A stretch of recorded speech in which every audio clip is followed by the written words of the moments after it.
My son thought I was just an old man dozing off on the porch in the Georgia heat. He thought he could tape a felony under the dashboard of my truck and send me to prison just to steal my estate. He didn't know I saw him through the reflection of the window. He didn't know I moved that heavy envelope to his glove box exactly 3 minutes before he drove away. And he certainly didn't know that the flashing lights in his rearview mirror 20 minutes later weren't a coincidence. They were my response. Before I tell you how my own flesh and blood tried to frame me, let me know where you are watching from in the comments below. Hit like and subscribe if you have ever had to teach a hard lesson to someone you once carried in your arms. I am Reginald King, but everyone around here just calls me Reggie. I am 75 years old, and my hands are stained with enough grease and oil to tell you exactly who I am. I spent 40 years building a trucking logistics empire up in Detroit before I sold it all and moved down here to this quiet corner of Georgia. I live simple. I drive a 1990 Ford F-150 that rattles when it hits 50 miles per hour, and I wear the same flannel shirts I bought a decade ago. To the neighbors, I am just a retiree fixing up an old house. To my son Darius, I am a walking ATM that is taking too long to expire. Darius is 35 years old and has never worked a real day in his life. He drives a leased BMW that costs more than my first house, wears suits that shine too much, and calls himself an entrepreneur. I call him a hustler who is bad at math. He married Amber 5 years ago.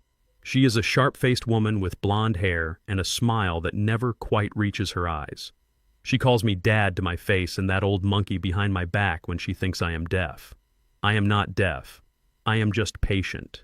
And patience is a weapon most young folks do not know how to use. It was a Tuesday afternoon, humid and heavy. I was sitting on my porch nursing a glass of iced tea, watching the heat rise off the asphalt. My truck was parked in the driveway, the hood pop open because I had been checking the spark plugs earlier. Darius had pulled up 20 minutes prior, talking loud on his phone about some venture capital deal that I knew was just code for begging for money. He walked past me with a quick wave, eyes hidden behind sunglasses, and went inside to use the bathroom, or so he said. I watched him come back out. He didn't see me sitting in the shadow of the porch overhang. He looked around the yard nervous like a cat in a room full of rocking chairs. He walked over to my truck. I stayed still. My breathing slowed down, a habit from my days in the Marines back in Vietnam. You don't move when you are scouting. You just watch. Darius opened the driver's side door of my truck. He wasn't looking at the engine. He leaned his upper body into the cab, fumbling with something under the dashboard. I saw him pull a thick brown envelope from inside his jacket. It was wrapped tight in black electrical tape. He taped it up under the steering column, deep in the wiring where a casual glance wouldn't find it. He gave it a firm pat, closed the door gently, and wiped his hands on his pants. My heart didn't break. It turned to stone. I knew what was in that package. I didn't need to open it to know it was enough weight to put a man away for 20 years. Fentanyl, coke, maybe something worse. Darius had been running with a bad crowd, borrowing money from men who don't send late notices. They send guys with baseball bats. Amber had probably convinced him that if I was out of the picture, if I was locked up in a federal penitentiary for trafficking, she could get power of attorney over my assets. She wanted the money from the sale of my company. Money they didn't know I had put into trusts and offshore accounts. They just saw the old man and the old house and assumed I was vulnerable. Darius walked back toward the porch, putting that fake smile on his face. I took a sip of my tea. The ice clinked against the glass. "Hey, Pops," he said, wiping sweat from his forehead. "Just checking your odometer. You really need to upgrade this piece of junk. It is unsafe." I looked at him. I looked at the boy I taught to ride a bike, the boy I sat up with when he had fevers, and I saw a stranger. "It gets me from point A to point B," I said, my voice raspy. "That is all I need." Darius laughed, but it was forced. "Amber and I were thinking maybe you should come over for dinner tonight. We need to talk about your living arrangements. This place is too much for you to manage alone." I nodded slowly. "Maybe. Let me think about it." Darius checked his watch, a gold Rolex that I knew was fake. "Look, I gotta run to the store real quick. My stomach is acting up. I will be back in 30 minutes and we can head to dinner together. You drive your truck, I will lead the way." He went inside the house. I heard the bathroom door lock. I stood up. My knees popped, but I moved faster than I had in years. I walked down the steps across the gravel driveway and opened my truck door. I reached under the dashboard. My fingers brushed against the cold plastic of the tape. I ripped it free. The envelope was heavy. It felt dense. I didn't open it. I didn't want my fingerprints on the inside contents. I looked at Darius's BMW parked right next to me. It was unlocked. He was arrogant like that. He thought he was untouchable in this neighborhood. I opened his passenger door. The interior smelled of expensive leather and cheap cologne. I popped the glove box. It was full of unpaid parking tickets and a stack of napkins. I shoved the envelope right in the middle of the stack, pushed it to the back, and closed the latch. I shut the door and walked back to the porch. I sat down and picked up my tea. My hand wasn't shaking. I took a long drink. 3 minutes later, the toilet flushed inside. Darius came out adjusting his belt. He looked relieved. He thought his problem was solved. He thought his father was about to become his scapegoat. Ready to roll later, he asked, jingling his keys. I looked him in the eye. I tried to find a shred of guilt, a hint of hesitation. There was nothing, just greed and impatience. "Yeah," I said. "I will be ready." He got into his BMW. He revved the engine, a sound he thought was powerful, but just sounded like noise to me. He backed out of the driveway, tires kicking up dust, and sped off down the county road toward the highway. I waited until his taillights disappeared around the bend. Then I reached into my pocket and pulled out my flip phone. I dialed 3 numbers. 911, what is your emergency? My voice changed. I didn't sound like Reggie the Marine. I sounded like Reginald, the concerned elderly neighbor. "Yes, ma'am, I am on County Road 9. A black BMW just went flying past my house. He is swerving all over the road. I think the driver might be intoxicated. He almost hit a mailbox. Can you give me a description of the vehicle or a plate number?" the operator asked. I gave her the plate number. I had memorized it the day he leased it. It is a black 5 Series. He is heading toward the interstate. I saw him putting something in his glove box while he was driving. Looked like he was trying to hide something. It looked dangerous. "Please send someone before he hurts somebody. We have a unit in the vicinity, sir. Thank you for the call." I hung up the phone. I sat there in the silence of the afternoon. The birds were singing in the oak trees. A squirrel ran across the fence. It was a beautiful day. I knew exactly what was happening 5 miles down the road. The Georgia State Patrol does not play games with erratic drivers, especially not on that stretch of highway. They would pull him over. He would be agitated. He would be arrogant. He would tell them he is a businessman. They would ask for his registration. He would open the glove box, and then the dogs would come. I finished my tea. I stood up and walked into my house. I went to the kitchen and poured the rest of the pitcher down the sink. I didn't want to be here when Amber called. I knew she would call. She was the one who probably bought the drugs. She was the architect. Darius was just the labor. I went to my bedroom and opened the small safe in the back of my closet. I took out a file. Inside were the documents my lawyer Marcus Thorne had prepared months ago. I had been suspicious of them for a long time, but I never wanted to believe they would go this far. Marcus had told me to be ready. He told me that when people get desperate, they get dangerous. I looked at the picture of my late wife on the nightstand. She would have been heartbroken to see this. But she also raised me to be a man who protects his home. And right now, the enemy wasn't in the jungle. The enemy was family. My phone rang. It was Amber. I let it ring. Once, twice, 3 times. I picked it up. "Hello," I said, keeping my voice calm. "Reggie, you need to come down to the police station right now." She was screaming. Her voice was high and shrill like a drill hitting metal. "What?" "Slow down." "Amber." "What is going on?" I asked. "Darius. They arrested Darius. They say he had a brick of fentanyl in his car. He told them it was yours. He told them you put it there." I paused. I let the silence hang heavy on the line. "My truck?" I asked, confused. "I haven't left the house, Amber. Darius was the one driving his BMW. Why would my things be in his car?" "Don't play dumb with me, you old fool," she hissed. The mask was off. The sweet daughter-in-law was gone. "I know what you did. You are going to go down there and tell them it is yours, or I swear to God I will have you declared incompetent by morning. I will throw you in the darkest nursing home I can find and sell that house out from under you before the ink is dry on the court order." There it was. The threat. The plan B. I chuckled. It was a dry, rasping sound. "Amber," I said, my voice dropping an octave, "I don't know what you are talking about. But if Darius is in trouble with drugs, maybe you should call a lawyer. I am just an old man. I don't know anything about that life." I hung up the phone. I powered it off. I walked out to my truck. I climbed into the driver's seat. It smelled like old leather and tobacco. I turned the key and the engine roared to life. It wasn't a purr like the BMW, it was a growl. I wasn't going to the police station. Not yet. I had one stop to make first. I put the truck in gear and rolled down the driveway. 23 minutes ago, my son tried to end my life as a free man. Now his life was the one ending. But the war with Amber was just beginning. She had threatened my freedom. She had threatened my home. She made a mistake. She thought she was fighting a helpless senior citizen. She didn't know she was fighting a man who once held a logistics line open during a blizzard in '88 to keep a city fed. She didn't know she was fighting a man who had buried more secrets than she had years on this earth. I pulled onto the main road. I checked my rearview mirror. No one was following me. Good. I was headed to see Marcus Thorne. It was time to execute the contingency plan. It was time to show them that you never ever try to hijack a man who knows how to drive the truck.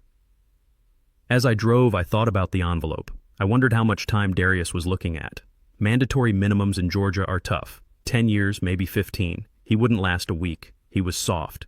He needed lotion for his hands. He needed thread count sheets. Prison would eat him alive. A pang of guilt hit me sharp and sudden. He was my boy. But then I remembered the tape. I remembered the way he patted the dashboard. He was patting my coffin. He was sealing my fate without a second thought. He didn't hesitate. So why should I? I turned up the radio. Blues music filled the cab. The game was on. And Reggie King was done playing defense. The police scanner app on my phone is one of the few modern conveniences I actually like. Back in Detroit, running a fleet of 50 trucks meant you had to know where the law was, where the ice was, and where the trouble was. Old habits die hard. I had the volume turned up low, the static hissing like a snake in the quiet cab of my Ford. I was parked in the lot of an abandoned strip mall about 3 miles from the interstate on-ramp. It was a good vantage point. I could see the highway overpass, but nobody on the highway could see me. I wasn't just listening to the blues anymore. I was listening to the sound of my son's life falling apart. Dispatch came over the radio first.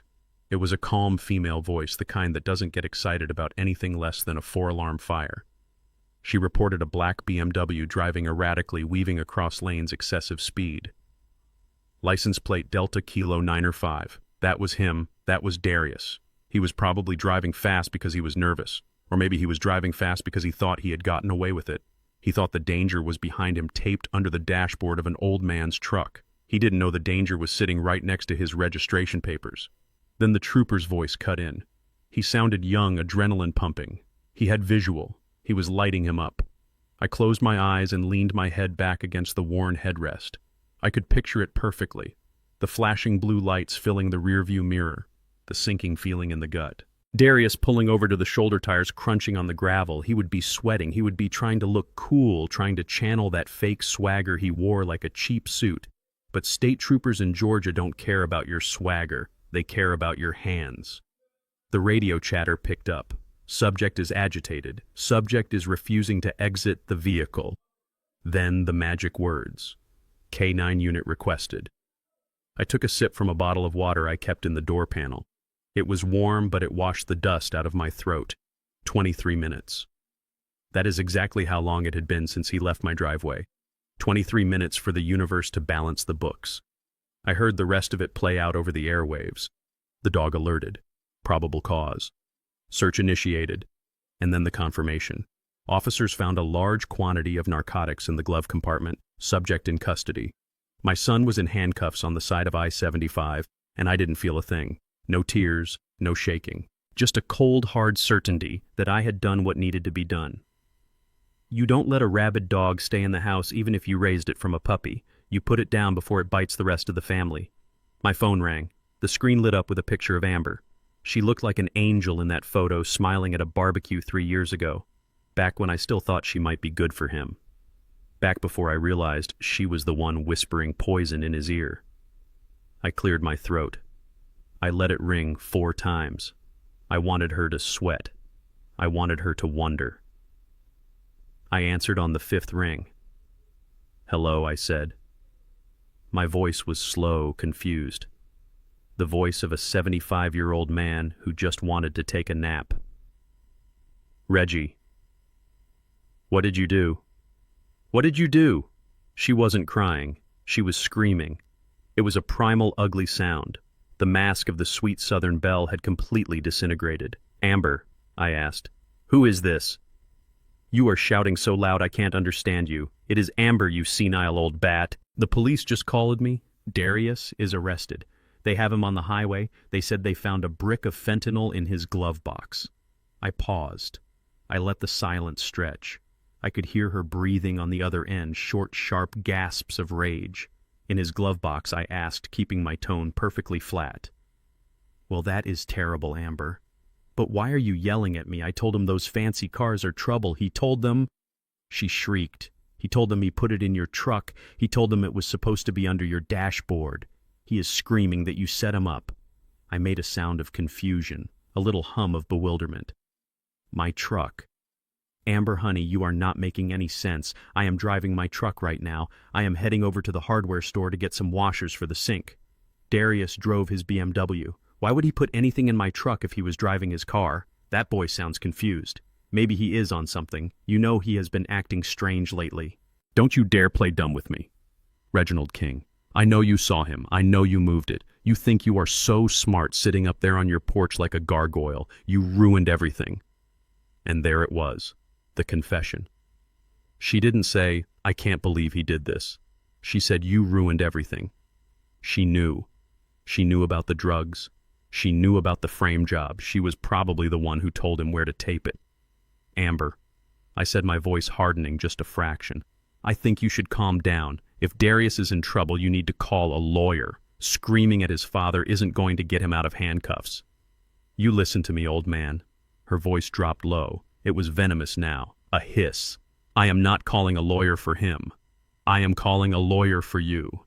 For me, I asked. Yes, for you. You are dangerous. You are clearly suffering from dementia. You are a danger to yourself and others. Moving narcotics. Framing your own son. That is not the behavior of a sane man. That is the behavior of a sick, confused geriatric who needs to be put away." I gripped the steering wheel. My knuckles turned the color of ash. This was Plan B. They had talked about it. I had heard the whispers, but hearing it said out loud with such conviction was different. It was a declaration of war. "I am perfectly sane, Amber," I said. "Are you?" She laughed. It was a cold, jagged sound. "Who are they going to believe? A young, grieving wife and mother, or a 75-year-old man who lives alone and talks to his dead wife's picture?"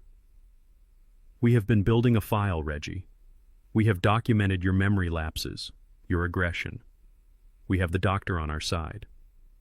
She was lying about the doctor, or maybe she wasn't. "Money buys a lot of opinions in this town. You listen to me," she continued. "I am coming over there with the papers, emergency guardianship. I am taking control of the estate to protect it from government seizure. If they think Darius was trafficking, they will try to take the assets. I need to transfer the house and the accounts to my name immediately to save them. And you are going to Green Meadows tonight. I already called them. They have a bed in the memory care unit with your name on it." Green Meadows. I knew the place. It was a warehouse for the dying. A place where they sedated you at 6 p.m. and let you rot in your own filth until morning. It was a prison with floral wallpaper. "You are going to take my house?" I asked. "It is not your house anymore, Reggie. It is a family asset, and since you are clearly incompetent, I am the head of this family now. Stay where you are. If you aren't at the house in 20 minutes, I am reporting you as a missing, endangered person. The police will hunt you down, and this time they won't be polite." The line went dead. I lowered the phone. I looked at the screen. My hand was steady, but my blood was boiling. It was a heat I hadn't felt since 1968 in the Mekong Delta. It was the heat of survival. She thought she had me cornered. She thought the threat of the nursing home would make me crumble. She thought I would rush home, apologize, sign the papers, and beg for mercy. She thought I was just a scared old man who wanted to stay in his rocking chair. She forgot one thing. I was a logistician. I moved things for a living. I moved heavy things over long distances through hostile territory. And when the road gets blocked, you don't stop. You find a new route. I wasn't going home. Going home was a trap. If I went home, the police would be there not to arrest me, but to assist a concerned daughter-in-law with a mentally ill relative. It is a civil matter, they would say. They would let her take me. They would let her lock me away. And once I was behind those doors, doped up on antipsychotics I would never get out. I would be a ghost in my own life while she liquidated everything I worked 50 years to build. No. Home was off the table. I started the truck. The engine rumbled a comforting, familiar vibration. I needed allies. I needed firepower. Not guns, though I had those too. I needed legal firepower. I needed Marcus Thorne. Marcus was the son of one of my old drivers from Detroit. He had grown up to be the kind of lawyer who wore three-piece suits and smiled like a shark. He operated out of a glass building in Atlanta, but he owed me. I paid for his first semester of law school when his daddy got crushed between two trailers. Marcus was the only person on earth who knew exactly how much I was worth. He knew about the accounts in the Cayman Islands. He knew about the gold I bought in the 90s. And he hated Amber almost as much as I did. I checked my watch. Amber would be at my house in 15 minutes. When she found it empty, she would call the cops. She would play the weeping, terrified daughter-in-law. "Oh, officer, he is confused. He doesn't know where he is. Please find him before he hurts himself." I had maybe an hour before my license plate was flagged in the system as a silver alert. I pulled the truck out of the strip mall lot. I didn't head toward my house. I headed toward the county line. I needed to get out of the jurisdiction of the local deputies who played poker with Darius on Friday nights. I needed to get to the city. As I drove, I replayed the conversation. To protect the assets. That was her tell. She didn't care about Darius. She didn't ask if he had a lawyer. She didn't ask if he was scared. She immediately pivoted to the money. She saw her husband in handcuffs and saw an opportunity to seize the crown. She was going to use his arrest as the excuse to declare me incompetent and take it all. 2 birds, 1 stone. It was cold. It was calculating. And it was almost impressive. But she made a fatal error. She warned me. She gave me 20 minutes. I reached under my seat and pulled out a burner phone I kept for emergencies. Another habit from the old days. I dialed a number I hadn't used in 5 years. "Ghost," I said when the line clicked open. "Reggie." The voice on the other end was like gravel in a blender. "I thought you were retired." I said, merging onto the highway, keeping my speed exactly at the limit. "But retirement just got canceled. I need eyes on a target. Her name is Amber King. She is at my house right now. I need to know everything she does, everyone she calls, and everywhere she goes. And Ghost." "Yeah, Reggie." "Start digging. I want to know who she really is. I want to know about her debts. I want to know about her boyfriends. I want to know what she looks like when the makeup comes off. Consider it done. It will cost you." "I am liquid," I said. "Just get it done." I hung up. The city skyline was appearing in the distance, gray and steel against the blue sky.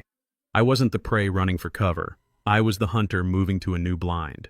Amber thought she was playing chess with a checker piece. She was about to find out that the board was rigged, the pieces were mine, and I had been playing this game since before she was born. She wanted a war over the family fortune fine. I would give her a war. But I wasn't going to leave her with enough rubble to build a shack, let alone a life. I pressed the gas pedal. The old truck groaned, but it surged forward. 23 minutes had started this. The next 24 hours would finish it. I pulled my truck back into the driveway just as the sun was starting to dip low, casting long, bruised shadows across the porch. I had spent the last 2 hours with Marcus Thorne in his glass office downtown laying out the battlefield, and now I was back on my own soil. I wasn't running. Men like me don't run from our own homes. We dig in. I unlocked the front door, made a pot of coffee strong enough to strip paint, and sat down in my recliner. I knew they were coming. The vultures don't wait for the carcass to cool before they start picking at the bones. Sure enough, 20 minutes later, a silver Mercedes pulled up right behind my truck. It wasn't Amber's car. It was a rental, or maybe it belonged to the man driving it. I watched through the sheer curtains. Amber got out of the passenger side. She wasn't wearing her usual yoga pants and designer top. She was dressed in black like she was already in mourning, her face scrubbed clean of makeup to look properly devastated. The man who got out of the driver's side was a piece of work. He was tall, wearing a suit that cost more than my first 3 cars combined, but it fit him wrong. It was too tight across the shoulders, like it was trying to contain a frame built for breaking things, not arguing cases. He checked his reflection in the car window, smoothed back his hair, and followed Amber up the walkway. I let them knock. I waited a good 30 seconds, letting them sweat in the humidity before I shuffled to the door. I hunched my shoulders a little, let my hand tremble as I reached for the knob. If they wanted a confused old man, I would give them an Oscar-worthy performance. Reggie Amber pushed past me the second the door cracked open. She smelled like nervous sweat and expensive perfume. "Thank God you are here. We have been so worried." She threw her arms around me. It felt like being hugged by a coil of barbed wire. I stood stiff, patting her back awkwardly. "What is going on, Amber?" I asked, keeping my voice shaky. "Is Darius okay? Did they let him go?" "He is in terrible trouble, Dad." She pulled away, tears streaming down her face. It was impressive, really. She could summon waterworks on command. The judge set bail at $500,000. "They are talking about federal charges. They are talking about 20 years, Reggie." 20 years. She sobbed into a tissue. The man in the suit stepped into the foyer. He closed the door behind him. He didn't look at the family photos on the wall. He looked at the layout. He checked the exits. He wasn't a lawyer. I knew what a lawyer looked like. Marcus Thorne was a lawyer. This guy was muscle-wrapped in silk. "Mr. King," the man said, extending a hand that felt like a brick. "I am Mr. Jensen. I am a legal specialist retained by your daughter-in-law to handle this crisis. We don't have much time." I shook his hand. His grip was too firm. He was testing me. "A lawyer?" I asked, squinting at him. "You don't look like the public defender." "I am private counsel," Jensen said, his voice smooth like oil on pavement. "We specialize in high-risk asset protection and emergency bail situations. Darius is in a very precarious position. The authorities are threatening to seize everything he owns. His cars, his accounts, his business. If we don't act tonight right now, your son will come home to nothing." He walked into my living room without being invited and placed a leather briefcase on my coffee table. He snapped the latches open. The sound echoed in the quiet house like a gunshot. Amber sat next to him, looking up at me with pleading eyes. "Reggie, please. We need your help. We need to secure the assets before the state takes them. Mr. Jensen has a plan to save the house and get the money for Darius's bail, but we need you to sign off on it. It is just a formality." I lowered myself into my chair, letting my bones creak. "What kind of formality?" I asked. Jensen pulled a stack of documents from the briefcase. They were thick, stapled on blue legal paper. He slid them across the table toward me, along with a heavy gold pen. "This is a temporary transfer of deed and a limited power of attorney," Jensen said. "Essentially, you are temporarily signing the title of this property and your liquid assets over to a holding trust managed by Amber. This protects them from being seized as proceeds of a crime. Once the trial is over, everything reverts back to you. It also allows us to use the equity in this house to post the bond for Darius immediately. If we don't do this, he spends the night in general population. And Mr. King, a man like Darius, he won't do well in there." I looked at the papers. The text was small, dense. Transfer of deed. Irrevocable trust. Power of attorney. There was nothing temporary about the language I saw. I didn't need a law degree to know a hustle when I saw one. This wasn't about saving Darius. Darius was the bait. This was a robbery with a fountain pen. And Jensen. I looked at his shoes. They were Italian leather scuffed at the toes. I looked at his knuckles. There was faint scarring on his right hand. He wasn't a lawyer. He was a collector. He was the guy the loan shark sent when you stopped answering the phone. Darius must have owed money to people who didn't file lawsuits. Amber had brought the wolves right into my living room. I reached for the coffee pot I had set on the side table. My hand shook violently. The cup rattled in the saucer. "I don't know," I muttered. "This seems like a lot of paper. Shouldn't I call Marcus? He handles my taxes." "No." Amber shouted, then caught herself. She lowered her voice, reaching out to touch my knee. "No, Dad. We don't have time for that. Marcus is too slow. He is old school. Mr. Jensen knows how to work the system fast. Every minute we waste is another minute Darius is in danger. Please, do it for your son. Do it for me." Jensen tapped the paper. "Just sign right there at the X, Mr. King. We handle the rest. You won't have to lift a finger. You just go to sleep, and in the morning Darius will be home." I looked at Jensen. His eyes were dead, shark eyes. He didn't care about Darius. He wanted the deed. He wanted the collateral. I picked up the pen. It felt heavy. I leaned forward, bringing the coffee cup with me. I pretended to struggle with the reading glasses I wasn't wearing. I can't see the line, I mumbled. It is so blurry. Right there, Jensen said, pointing a thick finger. I moved the pen toward the paper. Then I let my elbow spasm. It was a move I had perfected getting out of bad poker hands in the barracks 40 years ago. My arm jerked. The coffee cup tipped. Dark, hot liquid splashed all over the contract. It soaked into the blue paper, turning it into a brown, soggy mess. It dripped onto Jensen's expensive pants. Oh hell, Jensen jumped up, brushing at his trousers. You stupid old man. The mask slipped. For a second, the predator came out. His face twisted into a snarl. Amber gasped. Reggie? Look what you did. I sat back looking horrified. Oh my. I am so sorry. I am so clumsy these days. My hands, they just don't do what I tell them anymore. I am so sorry, Mr. Jensen. Jensen was breathing hard through his nose, trying to regain his composure. He looked at the ruined papers. He looked at me. He realized he had snapped. It is okay, he said through gritted teeth. It is just coffee. I have another copy in the car. Of course you do, I thought. Amber grabbed some napkins and started blotting the table, shooting daggers at me with her eyes. Just go get the other copy, she told Jensen. Hurry! Jensen glared at me one last time, then turned and marched toward the front door. I need to clean this up, I said, my voice trembling. I can't sign anything like this. I need my reading glasses. I think I left them in the bedroom, and a fresh shirt. I spilled on myself. Go get them, Dad, Amber said, her voice tight with impatience. Just hurry up. We are running out of time. I stood up slowly, leaning on the armrest for support. I shuffled toward the hallway that led to the back of the house. I heard the front door open and close as Jensen went to his car. Amber was on her phone whispering furiously to someone, probably telling them the old man was falling apart. I walked down the hallway. The floorboards creaked under my boots. I passed the pictures of Darius growing up, Darius at graduation, Darius at his wedding. I didn't look at them. That boy was gone. I entered my bedroom and closed the door. I locked it. The lock was a simple push-button nothing that would stop a man like Jensen, but it would give me a second of warning. I didn't go to the nightstand for glasses. I went to the heavy oak wardrobe in the corner. I moved my old uniforms aside and knelt down. There was a false bottom in the drawer. I pried it open. Lying there on a velvet cloth was my Smith & Wesson Model 29. It was a .44 Magnum revolver, heavy cold, and beautifully maintained. I hadn't fired it in years, but I cleaned it every first Sunday of the month. It was an old friend. I picked it up. The weight was reassuring. It anchored me. I opened a box of ammunition and started feeding the rounds into the cylinder. 1, 2, 3, 4, 5, 6. Click, click, click. I snapped the cylinder shut. Jensen wasn't a lawyer. He was a threat. He was in my house threatening my livelihood, trying to trick me into homelessness to pay off my son's gambling debts or drug debts.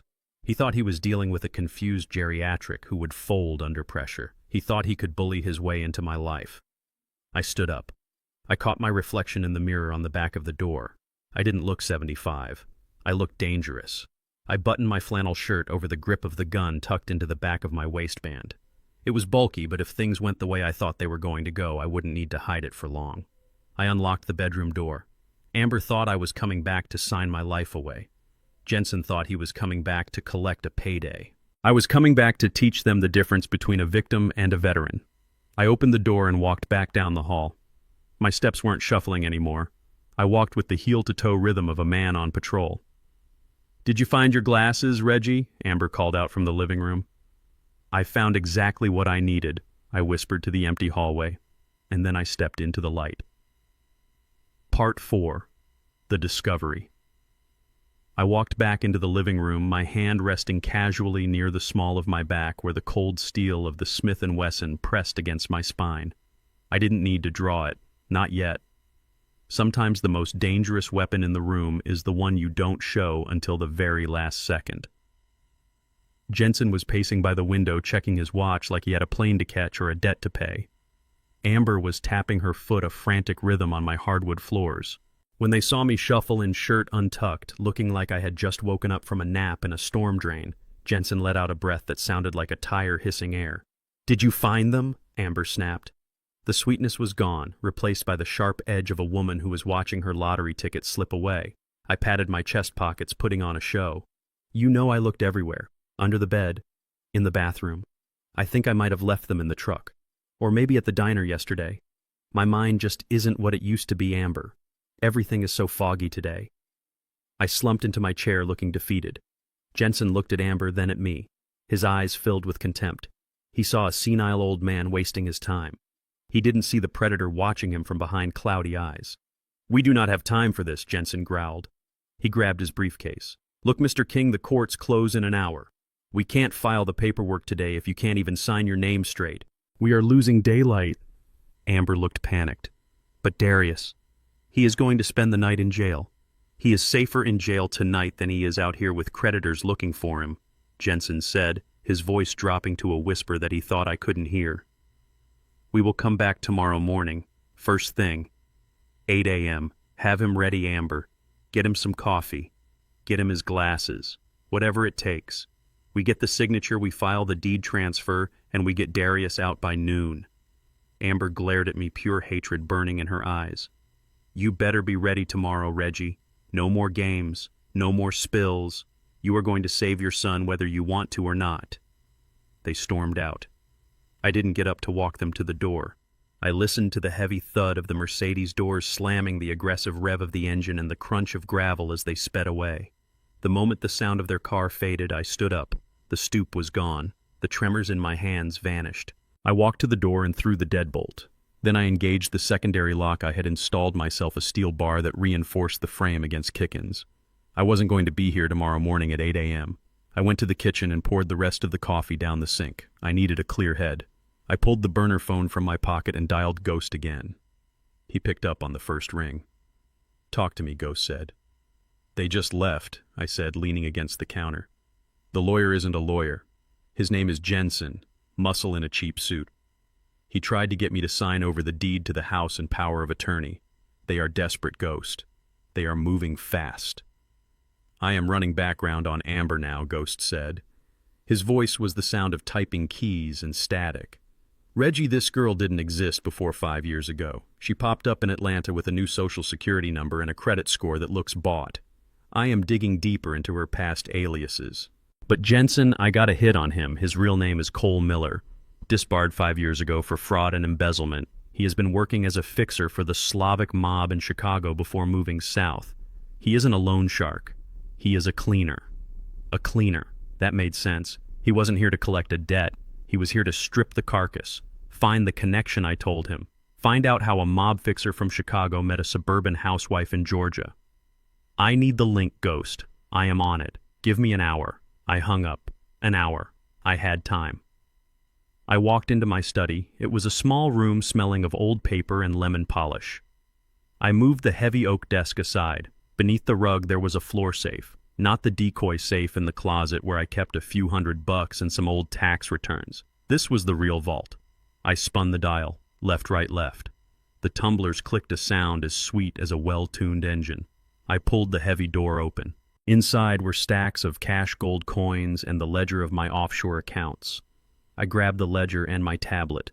I needed to see the damage. I logged into the secure portal for my account in the Caymans. It took a moment to load the little circle spinning while my heart hammered against my ribs. When the numbers came up, I felt the air leave my lungs. $50,000. A withdrawal had been made 4 weeks ago.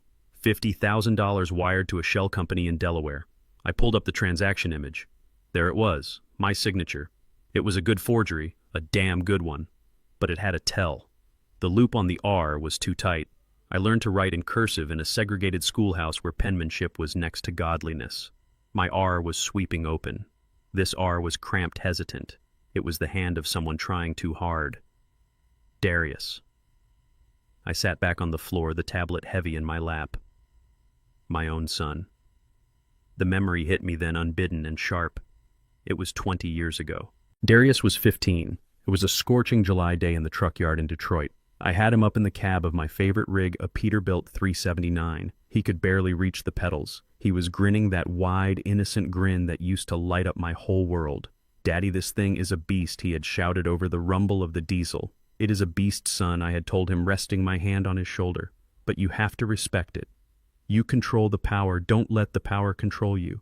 You keep your eyes on the road and your hands steady. You earn your miles, Darius. You don't take shortcuts." He had looked at me with such admiration then. He wanted to be like me. He wanted to be strong. When did that change? When did the boy who wanted to earn his miles turn into the man who taped fentanyl under my dashboard? It was the money. The easy money I gave him because I didn't want him to struggle like I did.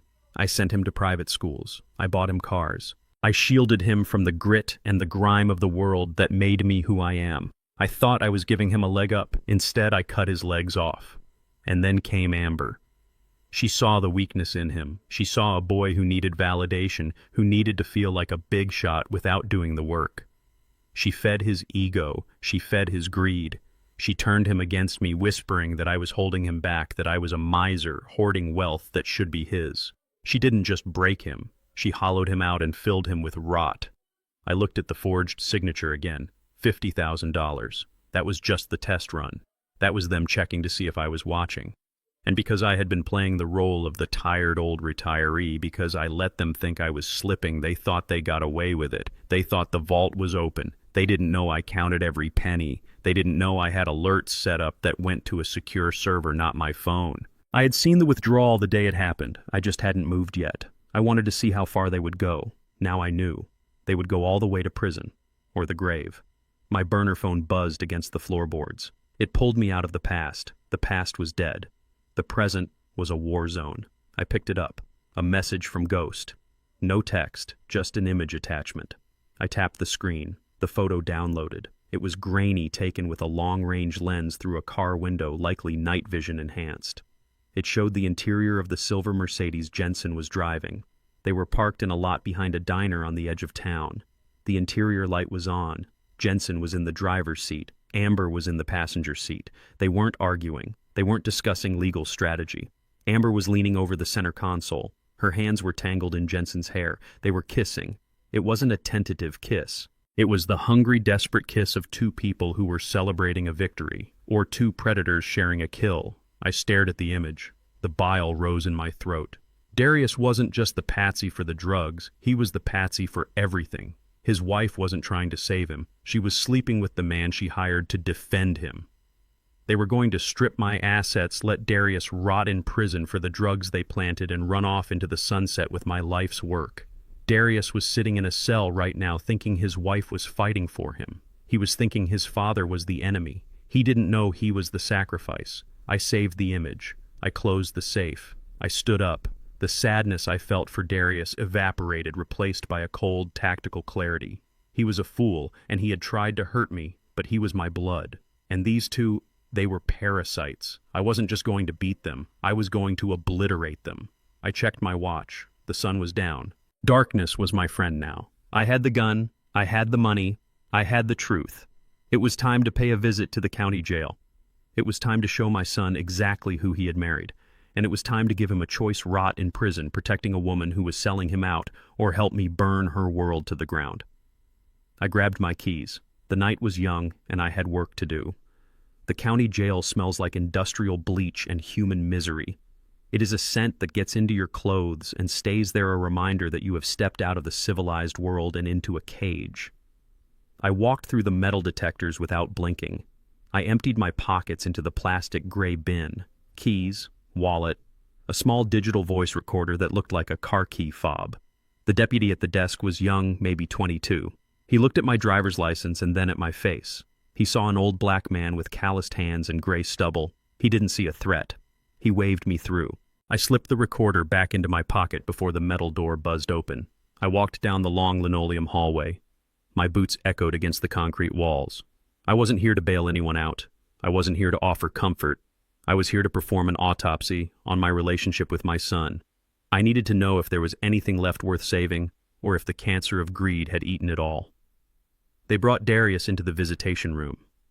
He was wearing an orange jumpsuit that hung loose on his frame. The swagger was gone. The expensive suit, the gold watch, the Italian shoes, they were all bagged up in a locker somewhere. Without his armor, he looked small. He looked like the boy who used to scrape his knees playing in the driveway, crying for his mama. But when he looked up and saw me through the thick plexiglass, his eyes weren't filled with tears. They were filled with bloodshot rage. He sat down and snatched the phone from the wall. I picked up mine slowly. I didn't say a word. I just looked at him. I wanted him to speak first. I wanted to see what came out of his mouth when he was cornered. "You did this," he hissed. His voice was cracked raw from screaming or crying, maybe both. "You set me up, old man. You put that brick in my car." I leaned forward, resting my elbows on the stainless steel counter. I didn't raise my voice. I kept it low, steady, like a diesel engine idling. "I didn't put anything in your car, Darius. I just moved what you left in my truck. You were the one who taped a felony under my dashboard. You were the one who tried to send your 75-year-old father to federal prison." Darius slammed his fist against the counter. The guard in the corner took a step forward, hand resting on his baton. Darius flinched. He was terrified. But his fear was twisting into anger, lashing out at the only target he thought he could bully. "It was supposed to be you," he shouted, not caring who heard him. "It was supposed to be in your truck. You are old, Dad. You have lived your life. What does it matter if you do a few years? I have a future. I have a business. I have a wife. You selfish old bastard. You ruined everything." There it was, the truth, naked and ugly.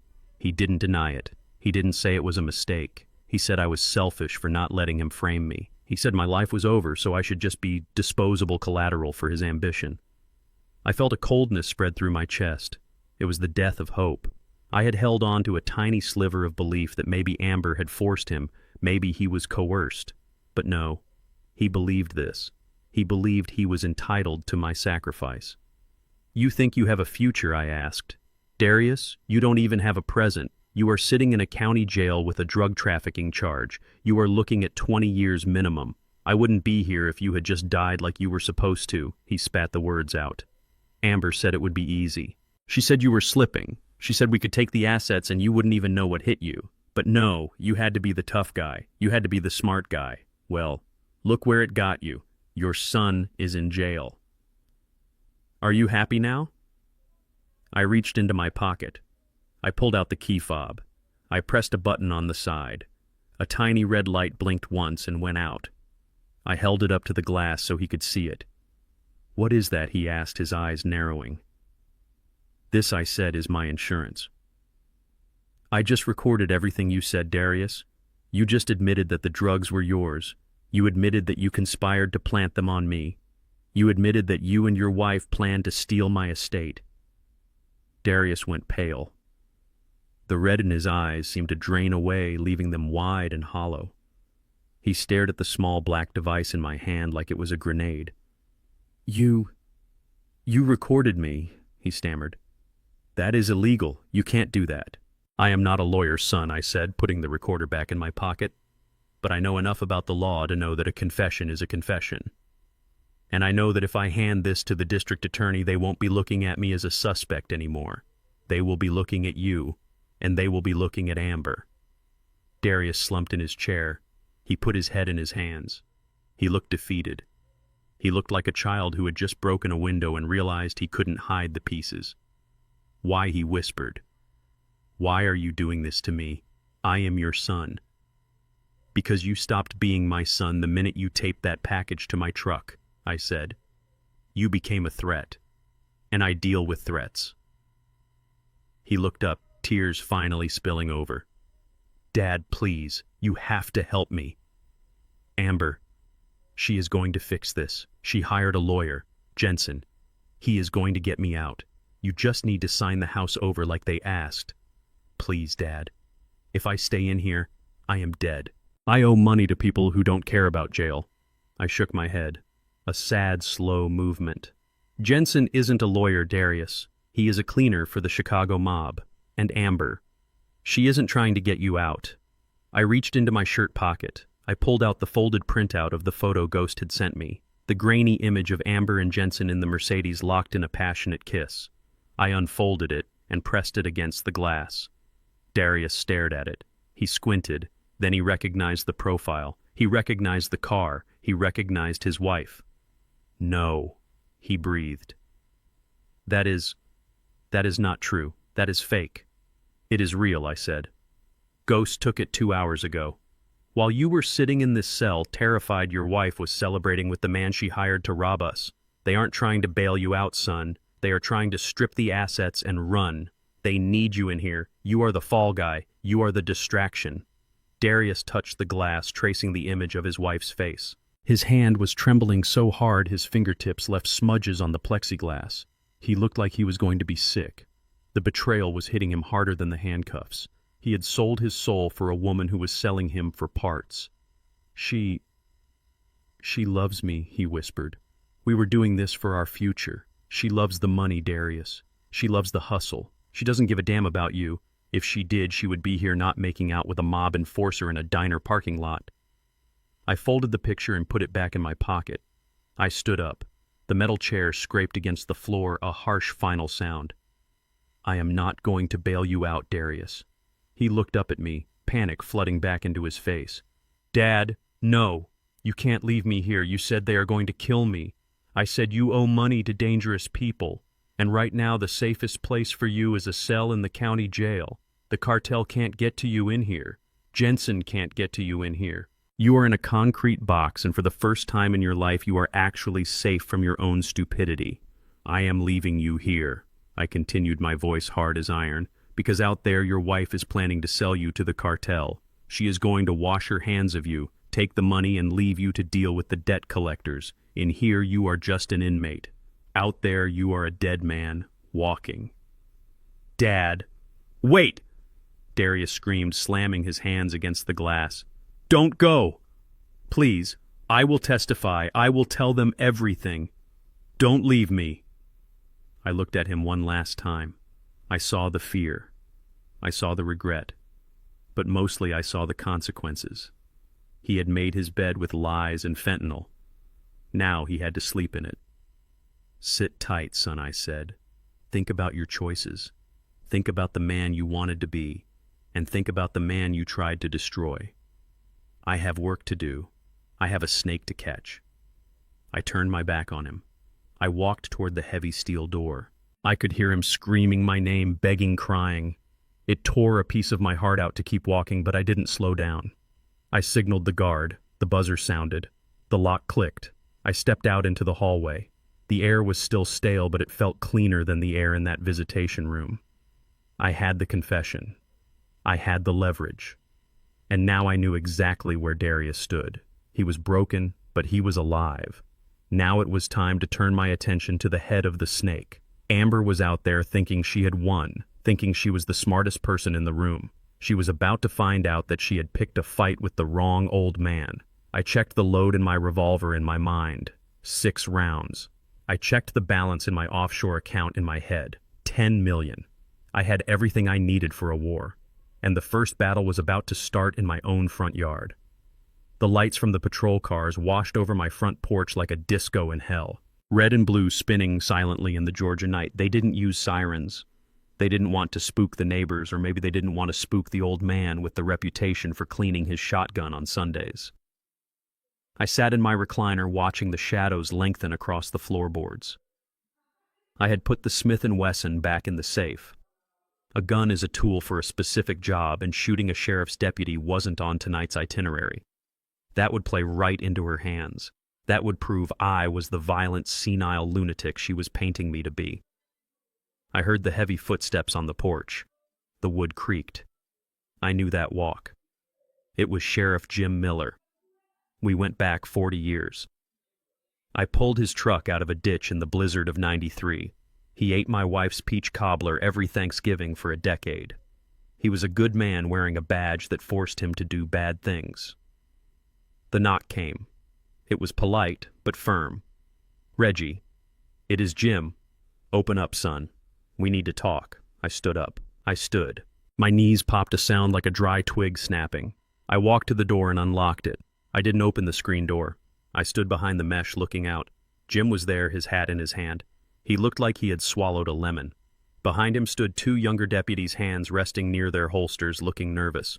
And behind them, standing near the silver Mercedes, was Amber. She was putting on a performance worthy of Broadway. She had a handkerchief pressed to her mouth, her shoulders shaking. She wasn't wearing the black dress anymore. She had changed into a cardigan and jeans, the uniform of the concerned, exhausted caregiver. She looked at me with wide, fearful eyes, then looked at Jim as if begging him to save her from the monster.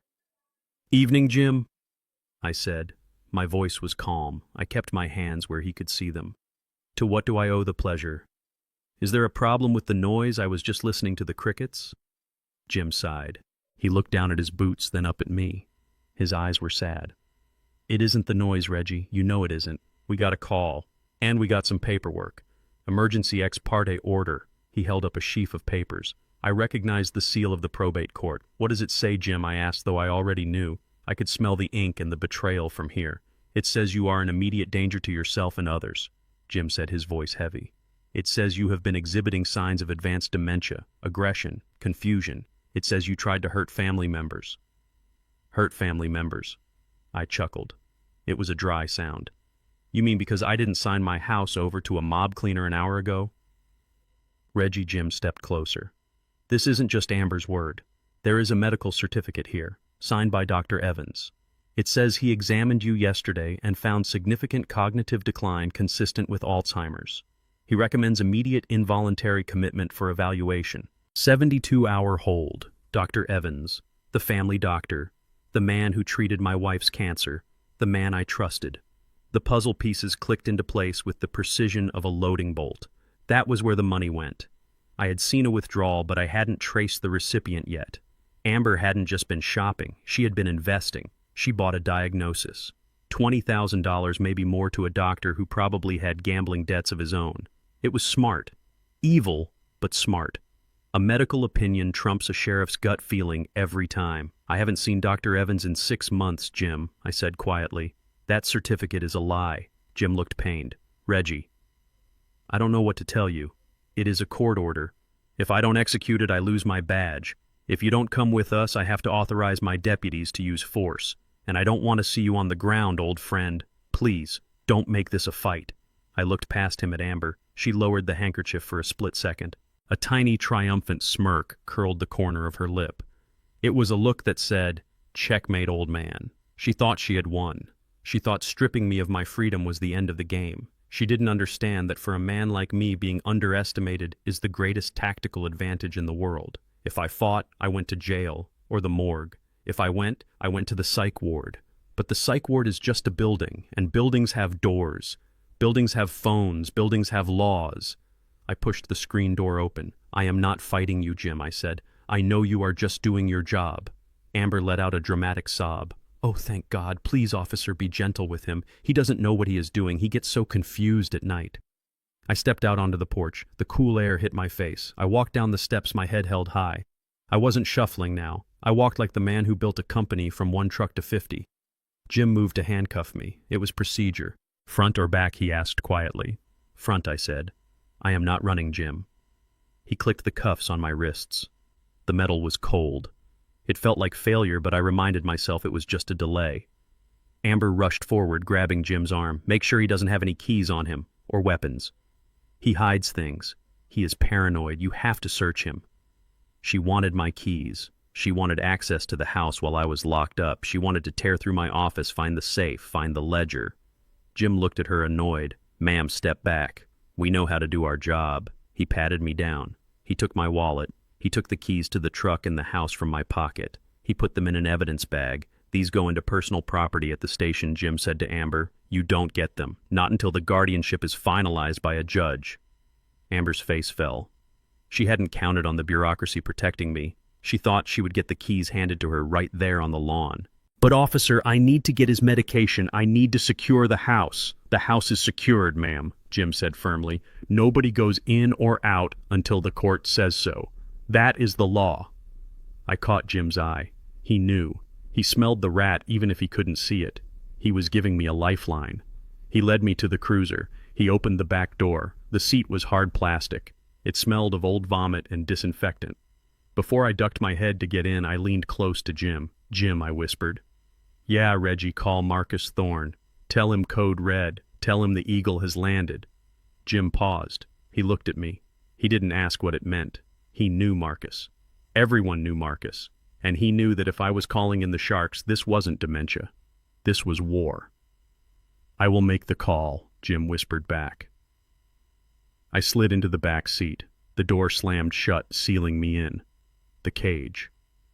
I watched through the window as Amber stood on the lawn. She was arguing with the deputies now, probably trying to bully them into giving her the keys. She looked furious.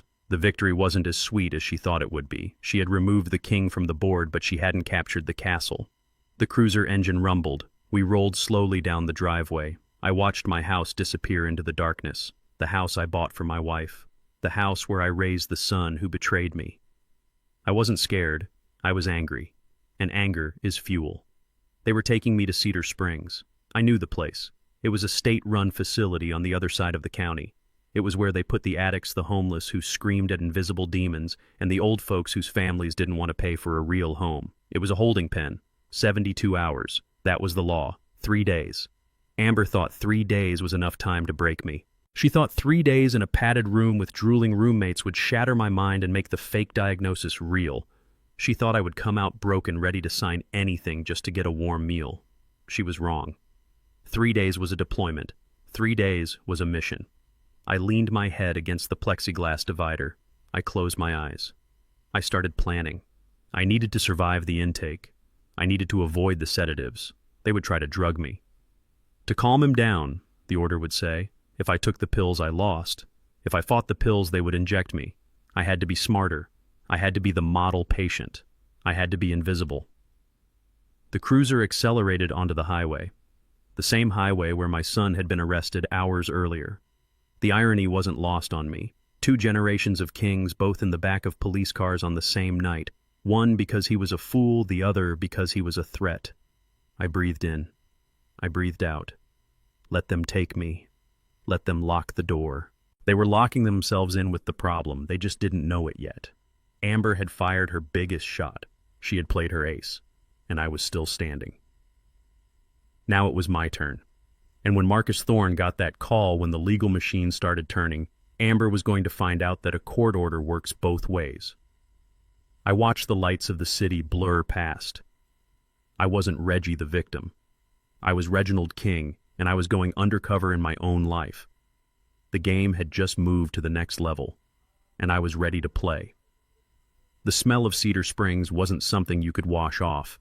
It was a cocktail of industrial disinfectant, stale urine, and the sour sweat of 100 people who had forgotten who they were.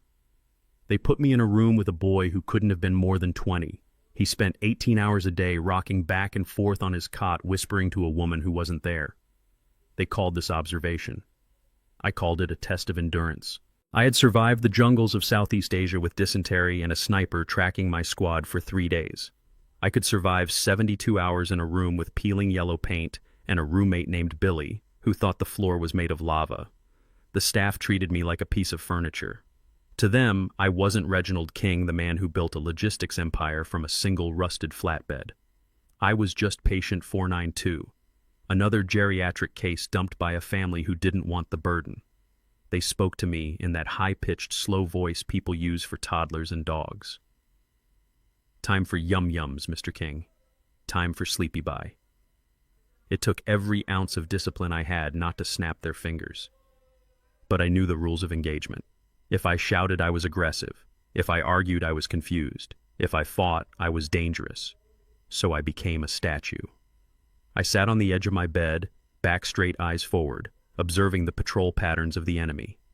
The enemy wore scrubs and squeaky rubber shoes. They came every 4 hours with a little paper cup, chemical restraints. They wanted to sedate me. They wanted me drooling and pliable so that when the 72 hours were up, any judge in the county would take one look at me and sign the permanent commitment papers. It was a smart play. If I was doped up on Haldol, I wouldn't be able to tell my lawyer my own name, let alone the account numbers to my offshore trusts. But they were lazy. That was their weakness. They were underpaid, overworked, and bored. The evening nurse was a heavy-set woman named Brenda. She didn't look at patients. She looked at the clock on the wall, counting down the minutes until her smoke break. She came to my room at 8 o'clock sharp. Medication time. Reggie, she said, not looking up from her clipboard. She handed me a cup with 2 blue pills and a small cup of water. I took the cup. My hand trembled just enough to sell the act. I put the pills in my mouth, sliding them skillfully under my tongue, pressing them deep into the soft tissue floor of my mouth. I took a sip of water and swallowed loudly, my Adam's apple bobbing. Brenda glanced at me. Open up. I opened my mouth and lifted my tongue just halfway. A rookie mistake would be to lift it all the way. I gave her a quick flash of the throat. She didn't have a flashlight. She didn't care. She just wanted to check the box. Good boy, she muttered, marking her sheet. She walked out, the heavy magnetic lock clicking shut behind her. I waited 10 seconds. I counted the footsteps fading down the hall. Then I moved. I spat the bitter pills into my palm. I walked to the small sink in the corner, crushed them into powder with my thumb, and washed them down the drain with cold water. I did this 3 times a day. By the second day, while the other patients were shuffling around like zombies, dragging their feet and staring at the television with dead eyes, my mind was razor sharp. I was hungry, I was tired, and my back ached from the thin mattress, but I was clear. I was gathering intel. I noted the shift changes. I noted which orderlies were strong and which were just collecting a check. And I waited for the visitor I knew would come.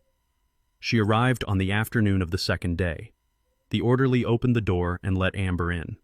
She wasn't wearing her grieving daughter costume today. She was wearing a sharp blazer and designer jeans, looking like a real estate agent closing a deal. She walked in, wrinkling her nose at the smell of the room. She looked at Billy rocking in the corner, then she looked at me.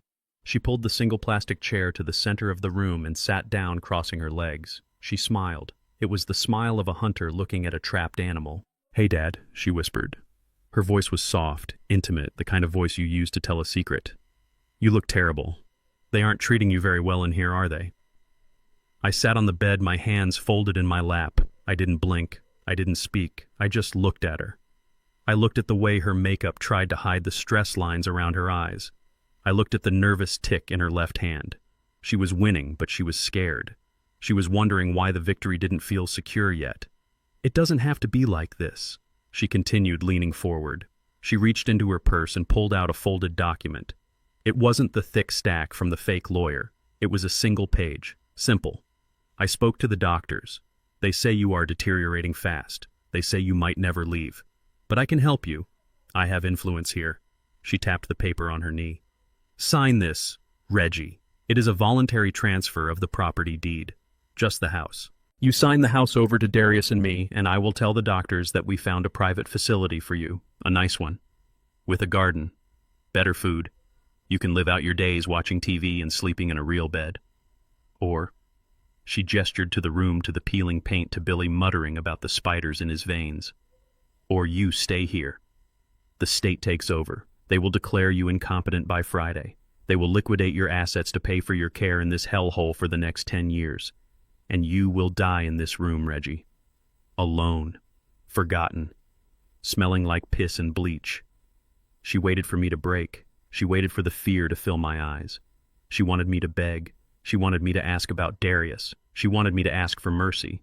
I gave her nothing. I kept my face as still as a stone carving. I breathed in. I breathed out. I focused on a spot on her forehead. The silence in the room grew heavy. It expanded, filling the space between us. It wasn't an empty silence. It was a heavy, judgmental silence. It was the silence of a judge looking at a criminal. Amber shifted in her chair. Her smile faltered. "Say something, damn it," she hissed, her voice rising. "Don't look at me like that. You did this to yourself. You tried to frame my husband. You are the villain here, old man." I didn't move. I didn't blink. Her face flushed red. The control was slipping. She stood up, knocking the chair back. "You think you are tough?" she spat, looming over me. "You are nothing. You are a relic. You are a senile old fool who forgot his place. I am going to bury you, Reggie. I am going to take every dime you hid. I am going to find that ledger. I am going to tear that house apart until I find where you keep the gold. And when I am done, you won't even have a gravestone." She was screaming now. The orderly looked through the observation window, but he didn't come in. He probably thought I was having an episode. He didn't see that the crazy one was the woman in the blazer. I watched her unravel. It was valuable intelligence. She mentioned the ledger. She mentioned the gold. That meant she hadn't found them yet. The safe was still secure. The game was still active. She grabbed her purse, realizing she wasn't going to get a signature today. She was shaking with rage. She wanted a fight, and I denied her the satisfaction. "Rot here," she snarled. "I will be back on Friday with the court order, and then I won't need your signature. I will just take it." She stormed out. The magnetic lock slammed shut with a heavy thud. Billy stopped rocking for a second. "She is a witch," he whispered. "Yeah, Billy," I said softly, the first words I had spoken in 24 hours. "She is. But witches burn." I went back to waiting. The next 24 hours were the hardest. The withdrawal from caffeine gave me a headache that throbbed behind my eyes. The food was inedible slop. I spent the time doing isometric exercises in my bed, keeping my muscles tense and ready. I replayed the layout of my finances in my head. I ran scenarios. What if Marcus didn't get the message? What if Jim Miller got scared and didn't make the call? What if Amber found the safe? Doubt is a poison. It seeps in when you are stationary. I pushed it away.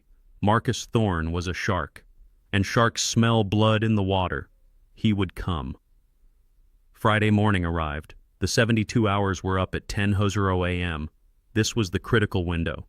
If they didn't release me, they had to file for a long-term hold. That meant a hearing. That meant a judge.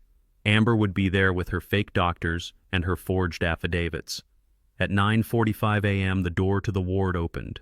It wasn't the nurse. It wasn't an orderly. It was Dr. Evans, the man who sold me out for a check. He was wearing a white coat and looking important, flanked by 2 large security guards. He held a clipboard. "Mr. King," he said, his voice oily and fake. "It is time for your evaluation hearing. We are going to move you to the secure wing for transport to the courthouse." This was it. They were moving me. If I got on that transport bus, I was going into the system. I stood up. I wasn't going to make it easy. "I am not going anywhere with you, Evans," I said, my voice raspy but strong. "You are a liar and a thief." Evans sighed. "Restrain him. He is agitated." The guard stepped forward. I tensed. I knew how to hurt them. I knew how to break a knee with a stomp. I knew how to crush a windpipe, but if I did that, I went to prison for assault. I had to hold the line. Just as the first guard reached for my arm, the double doors at the end of the hallway burst open. It wasn't a kick. It was a shove of authority. 3 men walked in. The man in the lead was wearing a bespoke Italian suit that cost more than Dr. Evans made in a year. He was 6'3", black, with a shaved head and a briefcase that looked like a weapon. Marcus Thorne. Behind him were 2 men in dark suits with earpieces. Federal marshals. "Step away from my client!" Marcus's voice boomed down the hallway. It wasn't a request. It was a command from God. Dr. Evans froze. "Who are you? You can't be in here. This is a restricted area." Marcus didn't slow down. He walked right up to Evans, invading his personal space, towering over him. He shoved a folded paper into Evans's chest. "I am Marcus Thorne. That is a writ of habeas corpus signed by a federal judge 20 minutes ago. And this," he handed him a second paper, "is a notice of intent to sue you, this facility, and the county for false imprisonment, medical malpractice, and conspiracy to commit fraud." Evans looked at the papers. His hands started to shake. But we have a court order. He is dangerous. He has dementia. The only thing he has is a better lawyer than you," Marcus growled. "You have exactly 3 minutes to process his release paperwork and return his personal effects, or these 2 gentlemen behind me will arrest you for obstruction of a federal court order. Tick-tock, doctor." Evans looked at the marshals. They didn't smile. They just stared. The color drained from Evans' face. He looked like a man who just realized he bet his career on a losing horse. "Release him," Evans squeaked to the guards. Marcus turned to me. He didn't smile. He gave me a sharp nod. A soldier greeting a commander. "Ready to go, Reggie?" he asked. "I have been ready for 3 days," I said. "They brought me my clothes." I changed out of the hospital gown, putting on my flannel shirt and my jeans. They felt like armor. I laced up my boots. I walked out of that room. I didn't say goodbye to Billy. I didn't look at the nurses. I walked down the hallway, flanked by my legal team.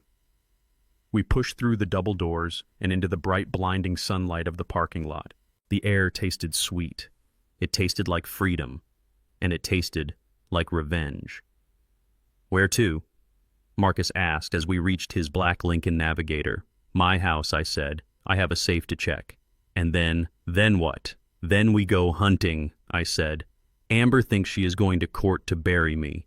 I think we should show up early and help her dig the hole." The leather seats of Marcus Thorne's Lincoln Navigator felt like a throne compared to the plastic mattress at Cedar Springs. The air conditioning hummed, filtering out the smell of the asylum, replacing it with the scent of new car and expensive cologne. Marcus drove with one hand on the wheel, the other resting on a thick manila envelope sitting on the center console. We were cruising down the interstate, heading back toward the county line, leaving the city and the doctors behind us. But we weren't leaving the war. We were just redeploying. Marcus tapped the envelope with his index finger. It was a rhythmic, heavy sound. "We have her, Reggie," he said, his voice deep and satisfied. "My investigator cracked the doctor's financials this morning while you were putting on your boots. A wire transfer for $20,000 hit Dr. Evans' personal account 3 days ago. It came from a shell corporation called Blue Horizon Consulting. Guess who the registered agent is?" I looked out the window at the passing pine trees. "Amber King," I said. "Amber King," Marcus confirmed. "She didn't even try to hide it well. She thought you would be locked up and medicated before anyone looked close enough. That is a direct line of bribery, Reggie. Medical malpractice, fraud, conspiracy. We can file charges today. We can have her in handcuffs by dinner time. We can take the house back, freeze her assets, and sue Dr. Evans until he is selling pencils on the corner." I listened to him. It sounded good. It sounded like justice. It sounded like what a reasonable man would do. But I wasn't feeling reasonable. I was feeling surgical. If we arrested her now, she would lawyer up. She would cry to a jury. She would play the victim, claiming she was just a desperate wife trying to help a sick father-in-law, and the money was a consulting fee for expedited care. She might walk, or she might get a slap on the wrist. And Darius. He was still sitting in jail, thinking she was his savior. "No," I said. My voice was rough like gravel tumbling in a mixer. "Not yet." Marcus glanced at me, his eyebrow arching. "Not yet, Reggie. She tried to lobotomize you. She paid a doctor to erase your civil rights. You want to let her walk around free? I don't want to just beat her in court, Marcus. I want to break her. I want to expose her so thoroughly that even her own mother won't take her phone calls. I want Darius to see it. I want the whole town to see it. If we arrest her now, it is just a legal dispute. If we wait, if we give her enough rope, she will hang herself on live stream." Marcus sighed, but a small smile played on his lips. He knew me. He knew how I operated back in Detroit. You never strike the enemy when they are expecting it. You strike when they think they have won. "What is the play?" he asked. "I need 24 hours, I said. "Drop me at the house. Don't file the suit yet. Let Dr. Evans sweat. Let Amber think the plan worked, or at least that she has time to regroup. She is desperate, Marcus. She spent money she didn't have to bribe that doctor. She needs a big payday, and she needs it fast." We pulled into my driveway 10 minutes later. The house looked the same, but it felt different. It felt violated. The silence wasn't peaceful anymore. It was heavy with secrets. My truck was still parked where I left it, a testament to the chaos of the last few days. Marcus idled the engine. "You sure about this, Reggie? I can leave a security detail." I shook my head. "If she sees security, she won't make a move. I need her to think I am vulnerable. I need her to think I am back home confused and unprotected. Go back to the city, Marcus. Be ready to move when I give the signal." He handed me the envelope with the evidence. "Stay dangerous, old man." "Always," I said. I watched him drive away. Then I turned to my house. I unlocked the front door. The air inside was stale. I walked through the rooms, checking for signs of entry. Nothing was broken, but things had been moved. A drawer in the hallway table was slightly ajar. The rug in the living room was kicked up at the corner. She had been here. While I was in the psych ward, Amber had come looking. She wasn't looking for clothes or food. She was looking for the ledger. She was looking for the gold. There was a rumor back in Detroit, a story that followed me down to Georgia. People said that when I sold the trucking company in '99, I didn't trust the banks with all of it. They said old Reggie King converted $1 million into gold Krugerrands and buried them somewhere on his property. It was the kind of story men tell in barbershops. I never confirmed it, and I never denied it. It was a useful shield. It made people think I was eccentric. It made them think the money was inaccessible. Amber believed the rumor. I had seen her eyes wandering to the backyard during barbecues. I had seen her pacing off the distance from the old oak tree to the shed. She thought the fortune was in the dirt. She was wrong. The fortune was in diversified international bonds and high-yield accounts protected by encryption keys she couldn't even pronounce. But greed makes people stupid, and greed makes people believe in pirate treasure. I went into the kitchen. I looked up at the corner of the ceiling near the smoke detector. There was a tiny black dot there that hadn't been there a month ago. A camera. She had bugged my house. She wanted to monitor the senile old man. She wanted to know if I remembered where the gold was. Perfect. I picked up the landline telephone. I knew she had remote access to the call logs, or maybe she was listening in real time through that little black dot. I dialed a number. It wasn't a real estate agent. It was Ghost, my investigator. But to Amber, it would sound like the opportunity of a lifetime. I waited for Ghost to pick up. "Hello," Ghost said. "Hey, it is Reggie," I said, pitching my voice loud and a little shaky like an old man trying to sound important. "Look, I need to talk to you about that back 40 acres behind the house. Yeah, the wooded lot." I paused, letting the silence hang. "I need cash," I continued. "This whole mess with Darius, the lawyers, the doctors, it is expensive. I have decided to dig it up." Ghost knew the script. We had rehearsed this via text on the drive over. "Dig it up?" Ghost asked, playing the part of a skeptical buyer. "You mean the stash?" "Yeah, the stash," I said, glancing at the camera in the corner. "I can't access my bank accounts right now because of this mess with the court, but I have the box in the backyard. I am going to dig it up tonight. I want to sell the coins. All of them. Cash transaction. Can you meet me here tomorrow morning with a buyer?" Ghost whistled. "That is a lot of gold, Reggie. You sure you remember where it is?" "I never forget where I put my retirement, son," I said, tapping the counter. "It is under the floorboards of the old tool shed, 3 feet down. I am going out there tonight with a shovel. I want it out of the ground before Amber tries to pull another stunt. I am going to liquidate it and leave town."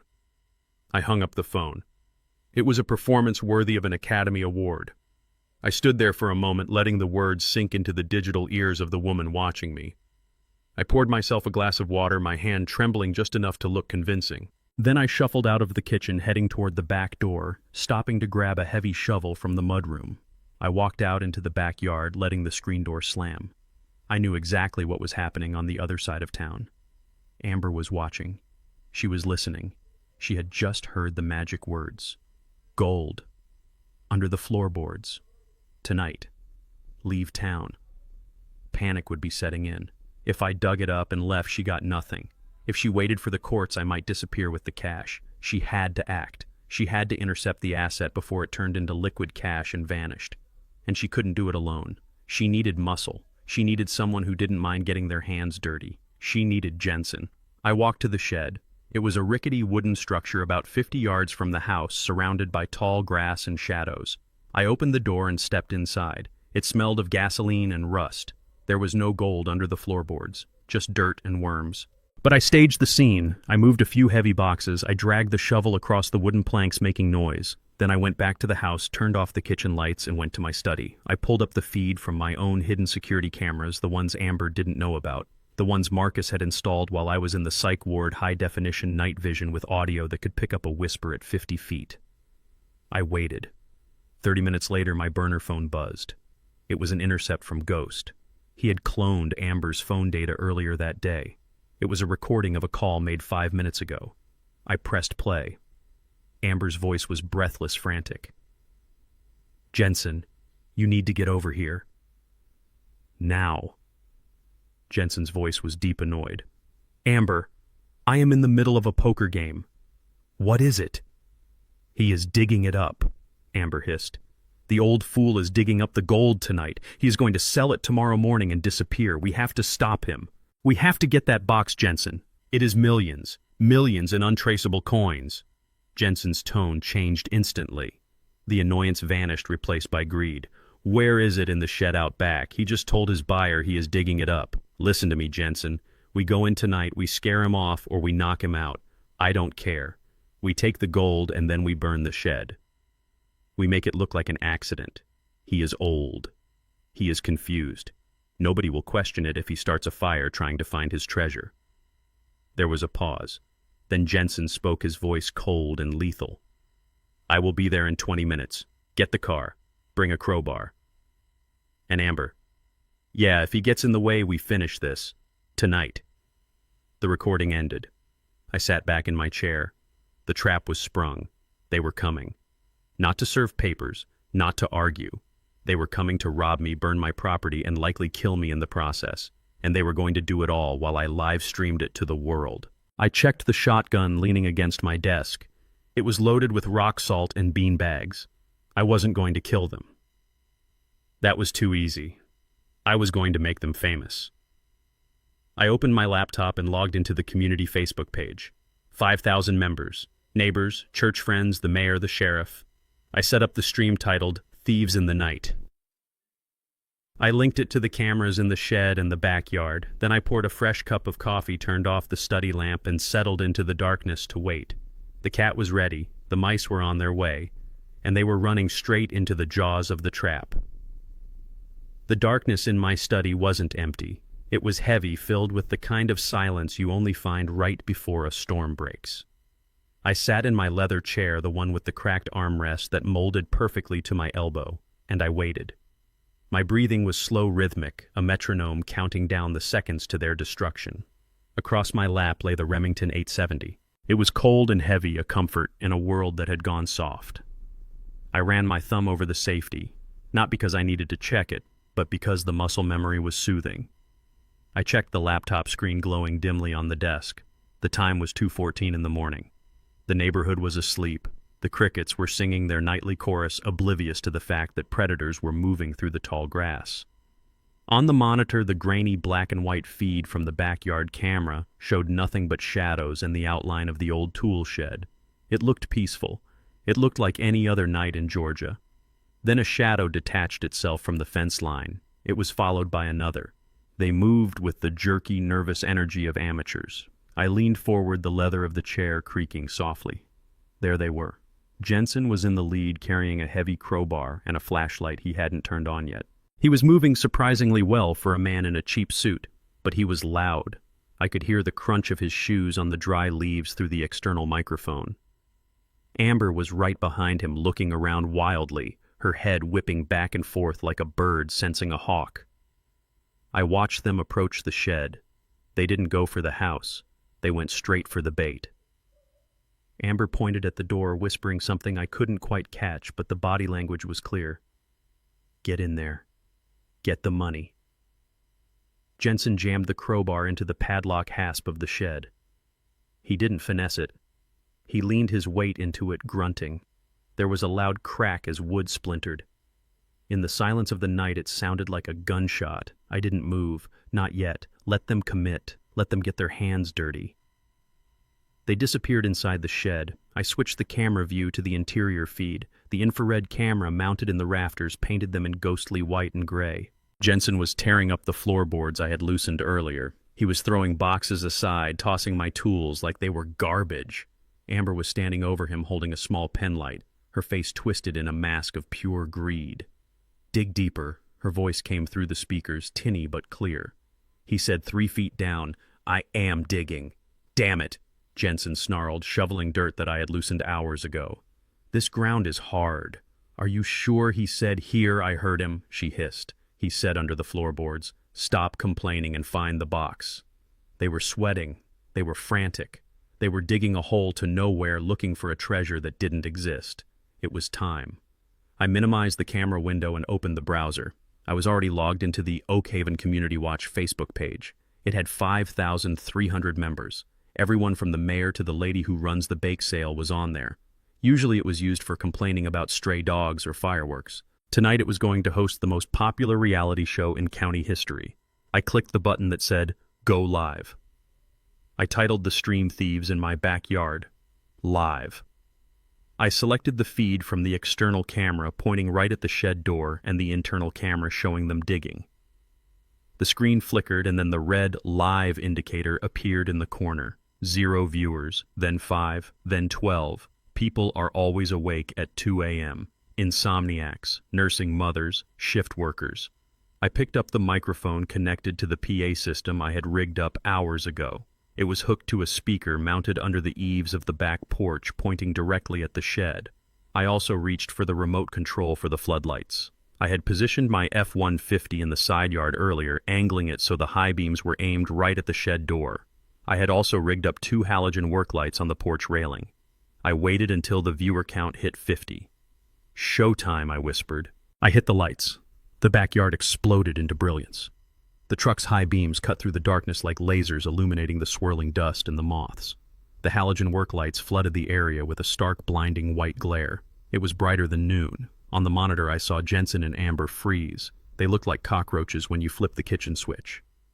They threw their hands up to shield their eyes, blinded by the sudden assault of light. I keyed the microphone. My voice boomed across the yard, amplified and distorted just enough to sound like the voice of God. "Smile, Amber. You are on TV."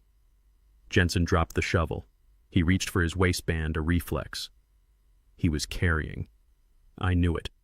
But he couldn't see anything. He was staring into a wall of light. Amber screamed. It was a high, thin sound of pure terror. "Reggie."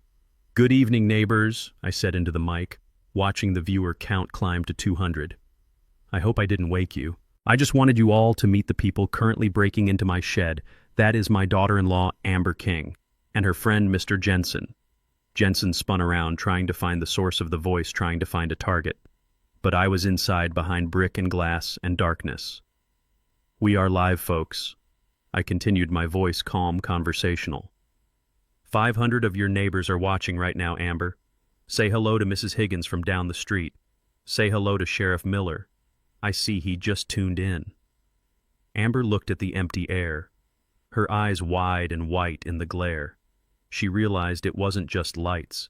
She realized the trap wasn't physical, it was social, it was reputational. "Reggie, stop!" she shrieked, shielding her face with her purse. "It is not what it looks like." "It looks like burglary," I said.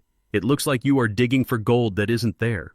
It looks like you tried to have me committed so you could rob me, and when that failed, you decided to do it the old-fashioned way." Jensen realized the situation was foobar. He grabbed Amber's arm. "Let's go. Move, don't run now," I taunted them. "I have coffee. We can discuss the deed transfer. Or maybe you want to explain to the nice people watching why you paid a doctor $20,000 to lie about my health." Jensen didn't wait. He bolted. He shoved Amber toward the gate, abandoning the tools, abandoning the dignity, abandoning the plan. They stumbled out of the shed, tripping over the loose dirt, squinting against the blinding lights. I watched on the screen as the comments started rolling in faster than I could read them. "Is that Amber? The one who runs the PTA? OMG, she is robbing him. Call the cops, I am calling 911 right now. Look at the guy with her, that is not her husband."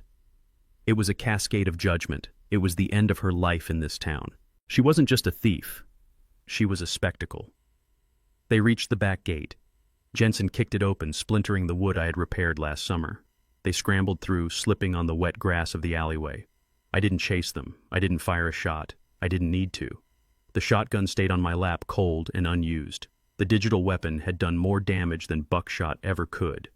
I had destroyed their anonymity. I had destroyed their narrative. I watched them disappear into the darkness of the alley, two shadows running from the light. I keyed the mic one last time. "Run, Amber," I said, my voice echoing off the trees. "But you can't run fast enough. Everybody knows your face now." I sat back and watched the stream. The viewer count was over 1,000. The shares were skyrocketing. The video would be everywhere by morning. The police were already commenting on the feed, saying units were en route. I turned off the floodlights, plunging the yard back into darkness. The silence returned, but it felt different now. It was the silence of a battlefield after the winning shot has been fired. My phone buzzed. It was Marcus. "I am watching the stream, Reggie," he texted. "That was brutal. Remind me never to play poker with you." I typed back a single word: checkmate. I stood up and walked to the window. I could hear sirens in the distance getting closer. They were coming for the thieves, but the thieves were gone. It didn't matter. The hunt was over. The scavenging had begun. Amber and Jensen were running scared, but they had nowhere to go.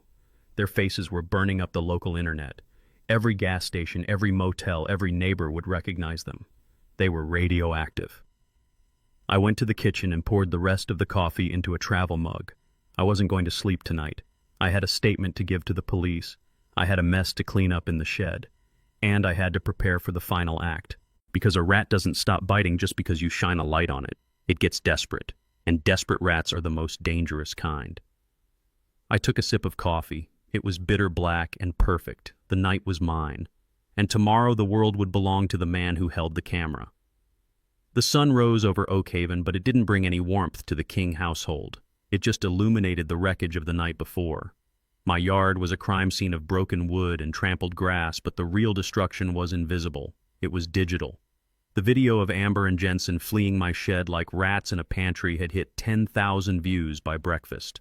The comments section wasn't just a gossip column anymore. It was a jury. The entire town knew what they looked like. The entire town knew what they were. I sat in my kitchen nursing a mug of black coffee, watching the phone on the wall. I knew it would ring. Darius was in county lockup, but news travels faster through jail bars than it does through fiber optic cables. Inmates have tablets now. They have TVs. And nothing is more entertaining to a cell block than watching a new guy's wife running around in the dark with another man. The phone rang at 8:15. It was a collect call from the detention center. I accepted the charges. "Hello, Darius?" I said. "Dad, is it true? Is it real?" He was screaming so loud the distortion crackled in my ear. He sounded like an animal caught in a trap chewing its own leg off. "Is what true, son?" I asked, taking a slow sip of coffee. "The video. The guys in here, they are laughing at me. They showed me the phone. Amber and that guy Jensen. They were at the house. At 2 a.m. They broke into the shed, Darius," I said calmly. "They were looking for the gold. They had a crowbar, and they looked pretty comfortable together, didn't they? Like they had done this before." I heard a sound on the other end that might have been a sob or a punch hitting a concrete wall. She told me she was working with him on my case. He howled. She told me he was the best lawyer in the state. She said he was expensive but worth it. "He isn't a lawyer," I said. "He is a cleaner for the mob. And your wife, she isn't working on your case. She is working on your obituary. She left you in there to rot while she tried to loot the estate. She thought I was senile. She thought I was helpless. She thought she could take the money and run off with her boyfriend while you took the fall for the drugs."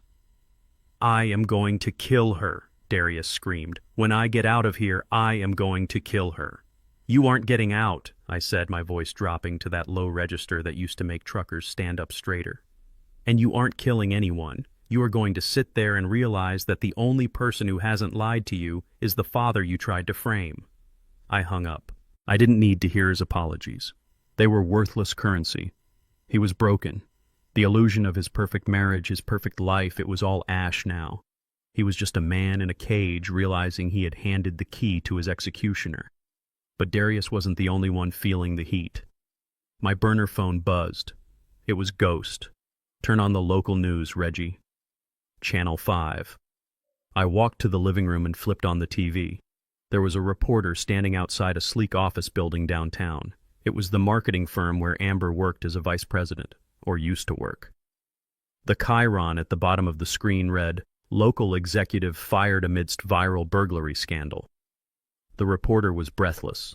Sources confirmed that Amber King has been terminated effective immediately from her position following the circulation of a disturbing video involving an attempted break-in at the home of a local senior citizen. The company has issued a statement condemning the behavior and distancing themselves from Ms. King. I watched as the camera panned to the parking lot. Security guards were escorting Amber to her car. She was holding a box of personal items, shielding her face with a folder. She looked small. She looked frantic. People were shouting at her from the sidewalk. Neighbors, strangers. They recognized the woman who tried to rob an old man. She got into her car and slammed the door. She pulled out her phone and started screaming at it. I could read her lips even through the grainy footage. She was screaming Darius's name. She was blaming him. It was always someone else's fault. It was Darius's fault for getting caught. It was my fault for not dying. It was the world's fault for not giving her what she wanted. She was toxic. And now she was radioactive. No one would hire her. No one would lend her money. She was backed into a corner, and she had Jensen breathing down her neck for a payday that didn't exist. I turned off the TV. It was satisfying, but it wasn't the end. Humiliation is a punishment, but prison is a solution. I went to my bedroom and put on my Sunday suit. It was a dark navy wool, double-breasted, old-fashioned, but immaculate. I shined my shoes until I could see the reflection of a man who meant business. I grabbed the manila envelope Marcus had given me, and I added a few documents from my own safe. The ledger from my offshore accounts, the printouts of the shell companies Amber had set up, the connection between Jensen and the money laundering operation in Chicago. I walked out to the truck. It was time to go downtown, not to Marcus's office, to the district attorney's office.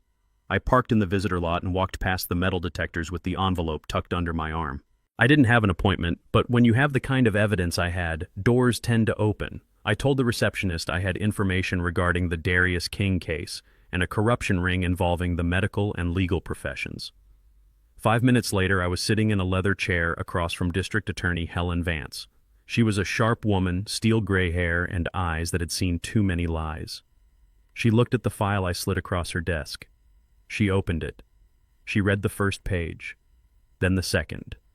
She stopped, looked up at me, and then leaned back in her chair. "Mr. King," she said, her voice carefully neutral. "This is extensive. You have banking records linking a disbarred lawyer to a local marketing executive. You have evidence of medical bribery. You have a timeline of a conspiracy to defraud a senior citizen. Where did you get this?" "I have resources," I said, "and I have a lot of time on my hands." She tapped a photo of Jensen. "We have been trying to pin something on Cole Miller for 2 years. He is slippery. He moves money through so many layers of shell companies we can never find the source. But this," she pointed to a spreadsheet Ghost had compiled, "this connects him directly to Amber King's accounts. And if what you are saying about the drugs in your son's car is true—" "It is true," I said. "My son is a fool, Mrs. Vance. He is weak. He let his wife talk him into doing something terrible because he owes money to people who don't take IOUs. But he isn't the architect. She is. And Jensen, he is the mechanic." I leaned forward. "I want a deal." Vance narrowed her eyes. "You aren't charged with anything, Mr. King. Why do you need a deal? Because once you drop the hammer on Jensen, his friends in Chicago are going to come looking for the loose ends. I am a loose end. My son is a loose end. I want protection. I want witness status. I want Darius moved to protective custody immediately. He stays in jail. I am not asking for a pass. He did the crime. He does the time. But I don't want him shanked in the shower because his wife couldn't pay her bills." Vance nodded slowly. "That is reasonable." "And for you, I want immunity," I said. "Immunity for what? For whatever I have to do to make sure Amber King goes to prison for the rest of her natural life. I am going to feed you everything. I am going to give you the recordings of her planning to have me committed. I am going to give you the video of the break-in. I am going to testify that she is the one who bought the fentanyl. But I need to know that when the dust settles, the state isn't going to come after me for recording conversations in my own house or moving a package from one vehicle to another to save my own skin." Vance looked at the file again. She looked at the potential conviction rate. A corrupt doctor, a mob enforcer, a greedy socialite. It was a career maker. She closed the folder. "If this evidence holds up, Mr. King, I can guarantee you that the state will view your actions as necessary self-defense. We will put Darius in solitary for his own safety, and we will put a detail on your house starting tonight." I stood up and extended my hand. "I don't need a detail on my house, Mrs. Vance. I can handle my own perimeter. I just need you to be ready to catch them when I knock them down." She shook my hand. Her grip was firm. "We will be ready," she said. "You get us the rest of those recordings. We will start drawing up the indictments." I walked out of the courthouse feeling lighter than I had in years. The pieces were moving. The trap was closing. Amber had lost her job, her reputation, and her husband's loyalty. Now she was about to lose her freedom. But there was one last thing to do. One last nail to drive into the coffin. I needed her to confess to me directly. I needed her to say the words when she thought she had won. I got back in my truck and checked my phone. There was a voicemail from Amber. I played it. "Reggie, Dad, please call me. I am so sorry about last night. It was Jensen. He forced me. He is crazy. I was trying to stop him. Please, we need to talk. I have nowhere to go." She was pivoting again. The predator was playing the victim. She thought she could spin this. She thought I was still just a confused old man who could be manipulated with a few tears. I smiled. It was a cold, hard smile. I started the engine. I wasn't going to call her back. Not yet. I was going to let her stew. I was going to let her think she had an opening. And then I was going to invite her over for tea. Because the best way to catch a rat isn't to chase it. It is to leave the cheese out and wait for it to get hungry enough to forget about the trap. And Amber. She was starving. My house was quiet, but it wasn't the silence of peace. It was the silence of a hunting blind. I sat in my recliner, the leather worn soft by years of rest, but I wasn't resting now. I had staged the room with the precision of a theater set. The curtains were drawn against the afternoon sun, casting the living room in a dim amber gloom. On the side table, I placed a bottle of pills, just vitamins really, but they looked medicinal enough, and a glass of water. I draped a heavy wool blanket over my legs, despite the Georgia heat outside. I leaned my cane against the armrest. I needed to look like a man at the end of his rope. I needed to look like a man who had lost the will to fight. I looked up at the mantel above the fireplace. There sat an old scruffy teddy bear. It had been Darius's when he was 3 years old. One of its button eyes was missing, replaced years ago by a mismatched button my late wife had sewn on. It looked like a piece of sentimental junk, the kind of thing an old man keeps around to remember better days. Amber wouldn't look twice at it. She wouldn't notice that the left eye, the dark glass one, had a glint that was a little too sharp. She wouldn't know that behind that glass was a high-definition lens wired directly to a cloud server that District Attorney Vance was monitoring in real time. I picked up the phone. My hand didn't shake this time. I dialed Amber's number. She answered on the first ring. She was desperate. Desperation makes people fast, but it also makes them careless. "What do you want, Reggie?" Her voice was tight, brittle. She sounded like she hadn't slept in 3 days. The viral video had ruined her. The police were circling. She was cornered, and a cornered animal is always looking for a way out. "Amber," I said, letting my voice crack. I put a wheeze in my breath. I can't do this anymore. The police, the lawyers. It is too much. My heart feels like it is giving out." There was a pause. I could hear her breathing change. She smelled blood. "What are you saying, Reggie?" "I want to end it," I said. "I went to the doctor today, the real one. He said the stress is killing me. I don't have much time left, Amber. I don't want to die fighting my family. I want to make peace." "Peace?" She scoffed, but there was a hungry edge to it. "You humiliated me in front of the whole town. You put my husband in jail." "I know," I whispered. I was angry, but I have been thinking about the boy, about little Malik. Malik was my grandson, 5 years old. I hadn't seen him in 6 months because Amber said I was a bad influence, but he was the only leverage I had left that she would believe. "I want to set up a trust." I lied. "I want to sign over the estate, the house, the accounts, everything. I want it to go to Malik, but since he is a minor, you would be the trustee. You would control it until he is 21. I heard the intake of breath. This was it. The golden ticket. The bailout she needed to pay off Jensen, pay off her debts, and run. "You want to sign everything over?" she asked, her voice dropping to a conspiratorial whisper. "Today." "Today," I said. "I have the papers here. Marcus drafted them before everything went wrong. I just need to sign them. But I need you to come here. I can't drive. I am too weak." "I will be there in 20 minutes, she said. "Come alone, Amber," I warned. "No Jensen, just family. I want to do this right." "I will be alone," she promised. I hung up. I sat back and waited. I checked the angle of the bear on the mantel one last time. Perfect. 20 minutes later, the silver Mercedes skidded into the driveway. She didn't park politely. She parked like a getaway driver. I heard the car door slam. When she walked in, she didn't knock. She pushed the door open and strode into the living room. She looked terrible. Her hair was pulled back in a severe bun. Her eyes were rimmed with red, and she was wearing a trench coat that was too heavy for the weather. She looked around the room, her eyes darting to the corners, checking for traps. She saw the pills. She saw the blanket. She saw the old man slumped in the chair. She reached into her pocket and tapped her phone. I knew what she was doing. She was recording. She wanted proof that I was signing voluntarily. She wanted to cover her tracks in case I tried to claim duress later. She thought she was being clever. "Where are the papers?" she asked, not bothering with a hello. "On the table." I gestured weakly to the coffee table. I had placed a stack of dummy documents there. They looked official. Lots of legal jargon, thick bond paper. She snatched them up and started flipping through them. Her eyes scanned the lines looking for the dollar signs. She saw the valuation of the estate. 10 million. Her eyes widened. She hadn't known it was that much. She thought she was stealing crumbs, and she just found the bakery. This transfers everything," she asked, her voice trembling with greed. "Everything," I said. "But Amber, I need to know something before I sign. I need to clear the air, for my conscience." She looked at me impatient. What do you need to know?" "Darius," I said. "He is my son. He is not smart, Amber. We both know that. He couldn't plan a drive to the grocery store without a GPS. How did he come up with the plan for the drugs? How did he know how to get fentanyl?"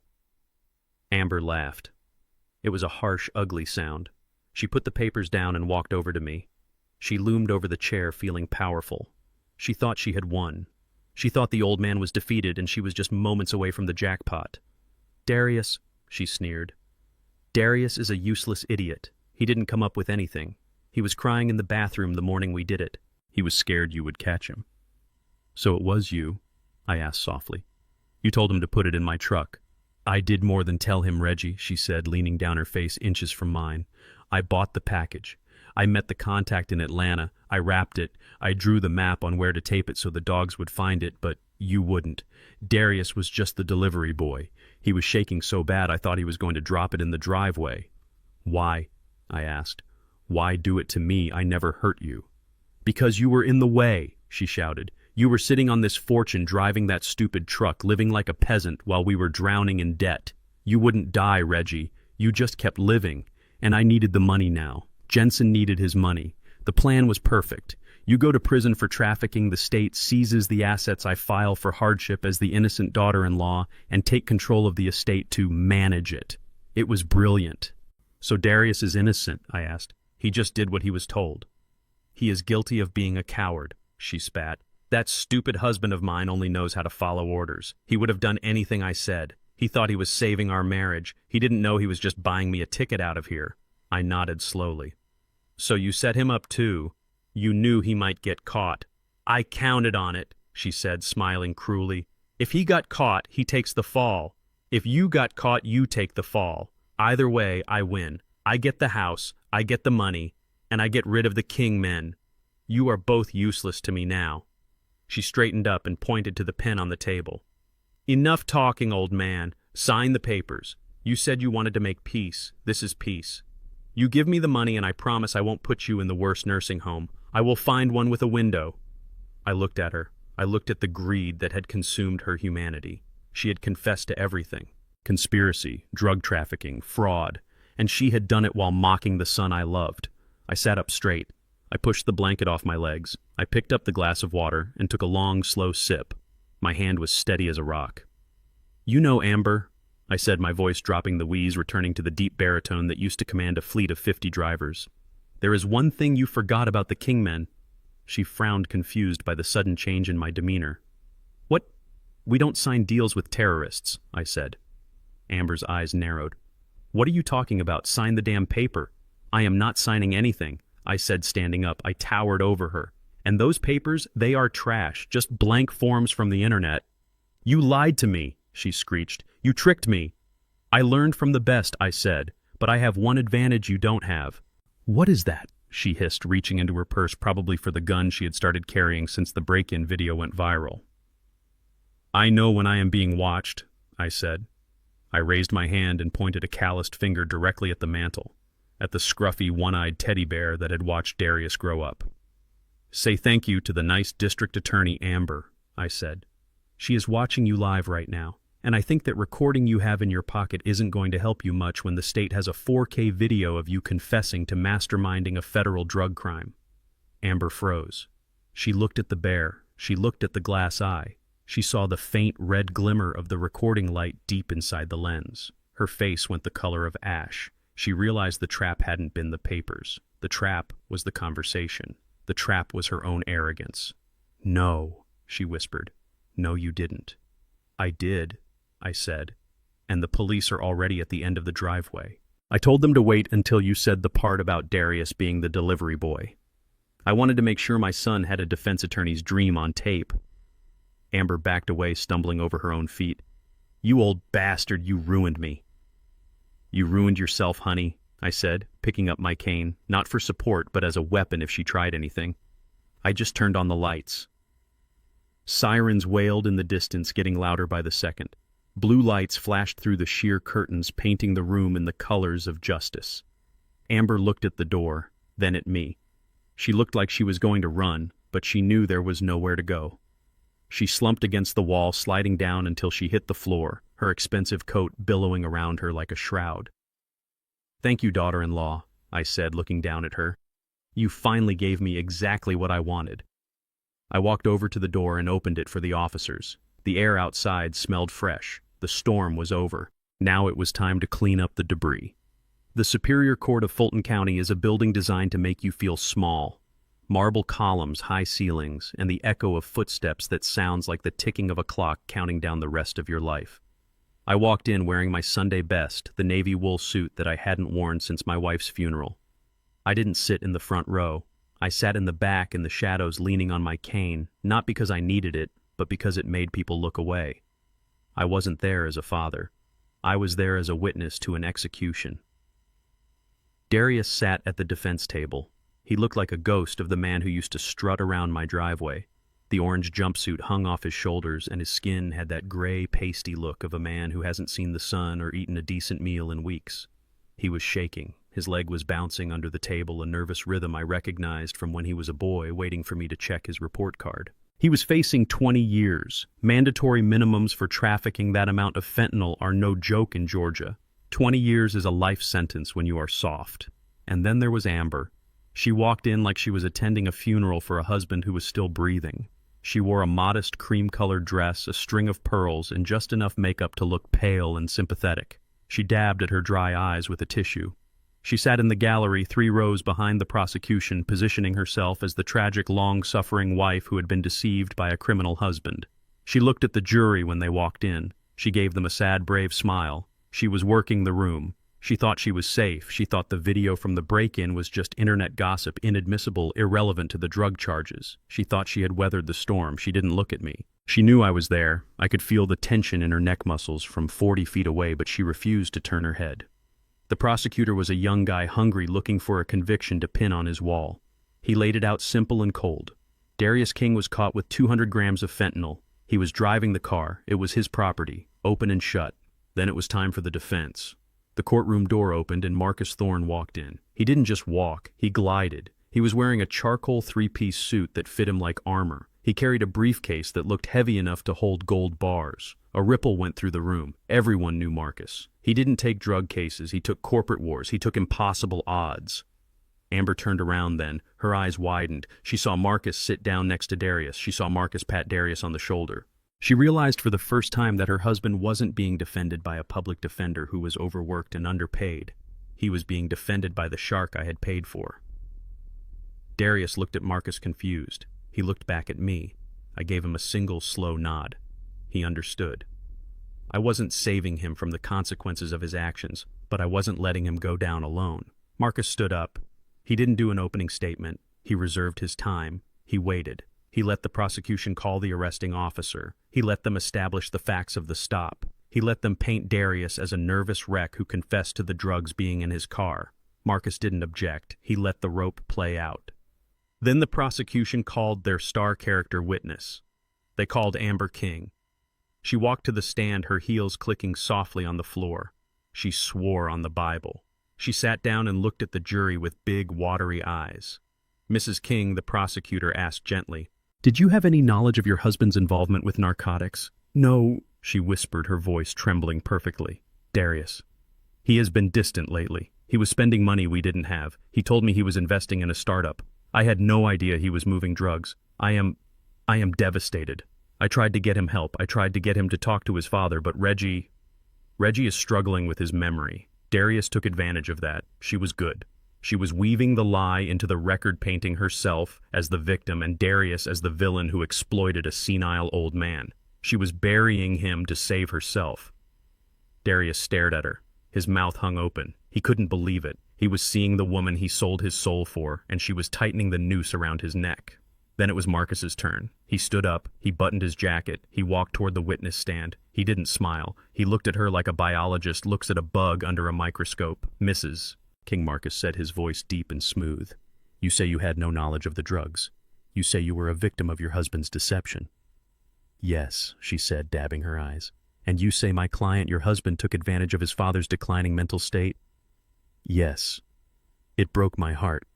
Marcus nodded slowly. He walked back to the defense table. He picked up a remote control. "Your Honor," Marcus said, turning to the judge. "The defense would like to introduce Exhibit A, a video recording taken inside the residence of Reginald King on the afternoon of October 12th. Authentication has been provided to the clerk." Amber froze. Her hand stopped halfway to her face with the tissue. She knew the date. It was 2 days ago. Objection, the prosecutor stood up. We haven't seen this evidence. It was submitted to your office this morning at 8 a.m. Counselor Marcus shot back without looking at him. Maybe check your inbox before you try to send a man to prison for 20 years. The judge waved his hand. Proceed, Mr. Thorne. Marcus pointed the remote at the large screen mounted on the wall facing the jury. He pressed play. The courtroom filled with the dim amber light of my living room. The image was crystal clear. There was the scruffy teddy bear on the mantel, its glass eye capturing the entire scene. There was me slumped in the chair looking weak. And there was Amber. The audio was perfect. Her voice rang out sharp and cruel, echoing off the high ceilings of the courtroom. I did more than tell him, Reggie. I bought the package. I met the contact in Atlanta. I wrapped it. I drew the map on where to tape it so the dogs would find it, but you wouldn't. Darius was just the delivery boy. The gasp from the jury box was audible. The prosecutor dropped his pen. The judge leaned forward, his glasses sliding down his nose. On the screen, Amber continued to dig her own grave. He is guilty of being a coward. That stupid husband of mine only knows how to follow orders. He would have done anything I said. He thought he was saving our marriage. He didn't know he was just buying me a ticket out of here. In the courtroom, the real Amber turned white.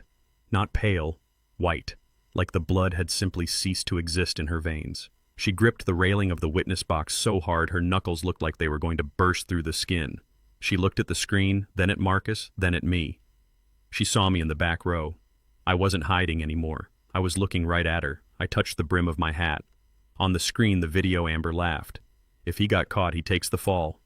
If you got caught, you take the fall. Either way, I win. I get the house, I get the money, and I get rid of the king men. Marcus paused the video. The image froze on Amber's face, twisted in a sneer of triumph. Marcus turned back to the real Amber. Mrs. King, he said, his voice dropping to a whisper that carried to every corner of the room. Did you or did you not just perjure yourself before this court? Did you or did you not organize the purchase and planting of 200 grams of fentanyl with the express intent of framing your father-in-law and incarcerating your husband to steal an estate valued at over $10 million? Amber opened her mouth. No sound came out. She looked like a fish on a dock. Then the explosion happened. Darius stood up. He didn't just stand, he erupted. The chair flew backward and hit the wall. The chains on his ankles rattled like machine gun fire. You witch, he screamed. It was a sound of pure, unadulterated heartbreak and rage. You set me up. You told me we were doing it for us. You told me you loved me. He lunged. He scrambled over the defense table, papers flying everywhere. He was reaching for her. He wanted to tear her apart. He wanted to destroy the thing that had destroyed him. Darius down, Marcus shouted, stepping back. The bailiffs were on him in a second. 3 of them tackled him before he could get halfway to the witness stand. They slammed him to the floor. Darius was sobbing now, screaming into the carpet, screaming her name, screaming curses. You sold me. You sold me out. Amber shrank back in the witness chair, terrified. She looked at the jury. They weren't looking at Darius with fear. They were looking at her with disgust. They saw the monster. And it wasn't the man in the orange jumpsuit. Order. The judge banged his gavel. Order in this court. The bailiffs hauled Darius up. He was limp now, the fight drained out of him. He looked at me. His eyes were begging for forgiveness, begging for an end to the nightmare. The judge looked at Amber. His face was hard as granite. Mrs. King, you are to remain seated. Bailiff, take Mr. King to the holding cell. We are in recess for 15 minutes. And Counselor, the judge pointed at the prosecutor. You better have an arrest warrant drafted before I get back from my chambers. The prosecutor looked shell-shocked. Your Honor, I move to dismiss the charges against Darius King with prejudice pending further investigation into this. Denied, the judge snapped. We will discuss the charges against Mr. King later. Right now, there is a felony that just occurred in my courtroom. Perjury, conspiracy, and from the looks of that video, federal drug trafficking. He pointed a finger at the bailiff standing near the door. Take her into custody. Do not let her leave this building. Amber screamed. It wasn't a word. It was a noise. No. You can't. I am the victim. He tricked me. The old man tricked me. 2 female bailiffs moved in. They didn't treat her gently. They grabbed her arms and pulled her out of the witness box. They spun her around. The click of the handcuffs was loud in the silence of the room. "Reggie," she screamed, spotting me in the back. Tell them you tricked me. You set me up." I stood up slowly. I buttoned my jacket. I walked to the aisle as they dragged her past me. She was kicking her heels, scraping across the floor, her hair coming loose from its perfect bun. I leaned in close as she passed. "I didn't trick you, Amber," I said, my voice low and steady. "I just let you talk." She spat at me. It missed, landing on my shoe. The bailiffs shoved her through the side door, her screams echoing down the hallway until the heavy door slammed shut, cutting off the noise. The courtroom was silent. The jury was staring at me. The prosecutor was staring at me. Marcus was packing up his briefcase, looking like he just won the Super Bowl. I looked down at my shoe. I took a handkerchief from my pocket and wiped off the spit. I folded the handkerchief and put it back. I looked at the empty defense table where my son had been sitting. He was going back to a cell, but the lock was broken. He knew the truth now. The truth had set him free, even if his body was still caged. I turned and walked out of the courtroom. The reporters were waiting outside. I could see them through the glass doors, a pack of wolves waiting for a quote. I adjusted my hat. I wasn't going to give them a quote. I was going to give them silence. The war wasn't over. Jensen was still out there. The money trail still needed to be followed, but the head of the snake had been cut off. I pushed open the doors and stepped out into the Atlanta heat. It felt good. It felt like winning. The cartel does not believe in write-offs. In the logistics business, if a shipment goes missing, you file an insurance claim. In the drug business, if a shipment goes missing, you file a body. I knew this. I knew that 200 grams of pure fentanyl wasn't just a felony, it was an investment. Someone had fronted that product to Jensen, and that someone wasn't going to just shrug and walk away because Amber got arrested. Jensen was a cleaner, but now he was the mess. He was exposed. His cover as a lawyer was blown, his girlfriend was in handcuffs, and he had lost the product. He had two choices: run to Mexico and hope they didn't find him, or get the money to pay back his bosses. And he knew where the money was supposed to be. I was driving a rented 20-foot box truck down a stretch of Highway 29 that ran through the Pine Barrens. It was 2 a.m. The road was empty, just a ribbon of asphalt cutting through the black wall of trees. I wasn't moving furniture. The truck was supposedly loaded with the assets I had liquidated from the safe, the gold, the cash, the things Amber had been screaming about. I had let that information leak through a phone call I knew was being tapped. Ghost had confirmed that Jensen was listening. Jensen was desperate, and desperate men take the bait every single time. I checked my side mirrors. Twin beams of xenon headlights cut through the darkness about a quarter-mile back. Then another set, then a third. They weren't using sirens. They were moving in a tight formation, closing the gap fast. 3 black SUVs, Escalades or Suburbans, heavy, fast, and armored. I didn't speed up. I kept the truck steady at 55. I reached into the cup holder and picked up the radio handset. "Target is in sight," I said calmly. 3 bogeys. Formation fits the profile. Copy that, King. Hold your line. Wait for the pinch. The voice on the other end was Commander Reynolds of the State Tactical Unit. We had spent the last 6 hours planning this dance. He wanted Jensen. He wanted the connection to the cartel. I just wanted it over. The lead SUV gunned its engine and swung into the oncoming lane, pulling alongside my cab. The window rolled down. I saw a face covered in a ski mask and the barrel of a submachine gun pointing at my tires. He gestured for me to pull over. I didn't panic. I tapped the brakes, letting the truck shudder and slow down. I pulled onto the wide gravel shoulder, kicking up a cloud of dust. The SUV in front cut me off, slamming on its brakes to force a stop. The one behind boxed me in tight. The third one pulled up alongside, blocking the road. It was a classic ambush. Textbook. If I had been a civilian, I would have been wetting my pants. But I wasn't a civilian. I was the bait. I put the truck in park. I turned off the engine. I put the keys on the dashboard. I raised my hands where they could see them. Doors flew open. 6 men jumped out. They were dressed in tactical gear, but it was sloppy. Mismatched vests, no unit patches. Hired guns. Mercenaries working for the cartel's Atlanta cell. And in the middle of them was Jensen. He wasn't wearing his suit anymore. He was wearing a leather jacket and jeans, and he looked like a man who hadn't slept in a week. His eyes were wild, darting around the empty highway. He had a pistol in his hand, a heavy Desert Eagle that was more for show than accuracy. "Get out!" he screamed, leveling the gun at my windshield. "Get out now, old man, or I will put a round through your chest." I opened the door and stepped down onto the gravel. The night air was cool, smelling of pine and exhaust. I kept my hands up, moving slowly. "Where is it?" Jensen marched up to me, shoving the gun into my cheek. The metal was hot. "Where is the money? Where is the gold you owe me, Reggie?" "You cost me everything. You did this to yourself, son," I said, my voice steady. "You got greedy. You tried to rob the wrong house. Shut up." He pistol whipped me. It wasn't a hard blow, just enough to split my lip. I tasted copper. I didn't flinch. I just stared at him. "I need that buyout. The people I work for. They want their pound of flesh. If I don't give them the cash, they are going to peel me apart. So you are going to open that truck and you are going to give me everything you have.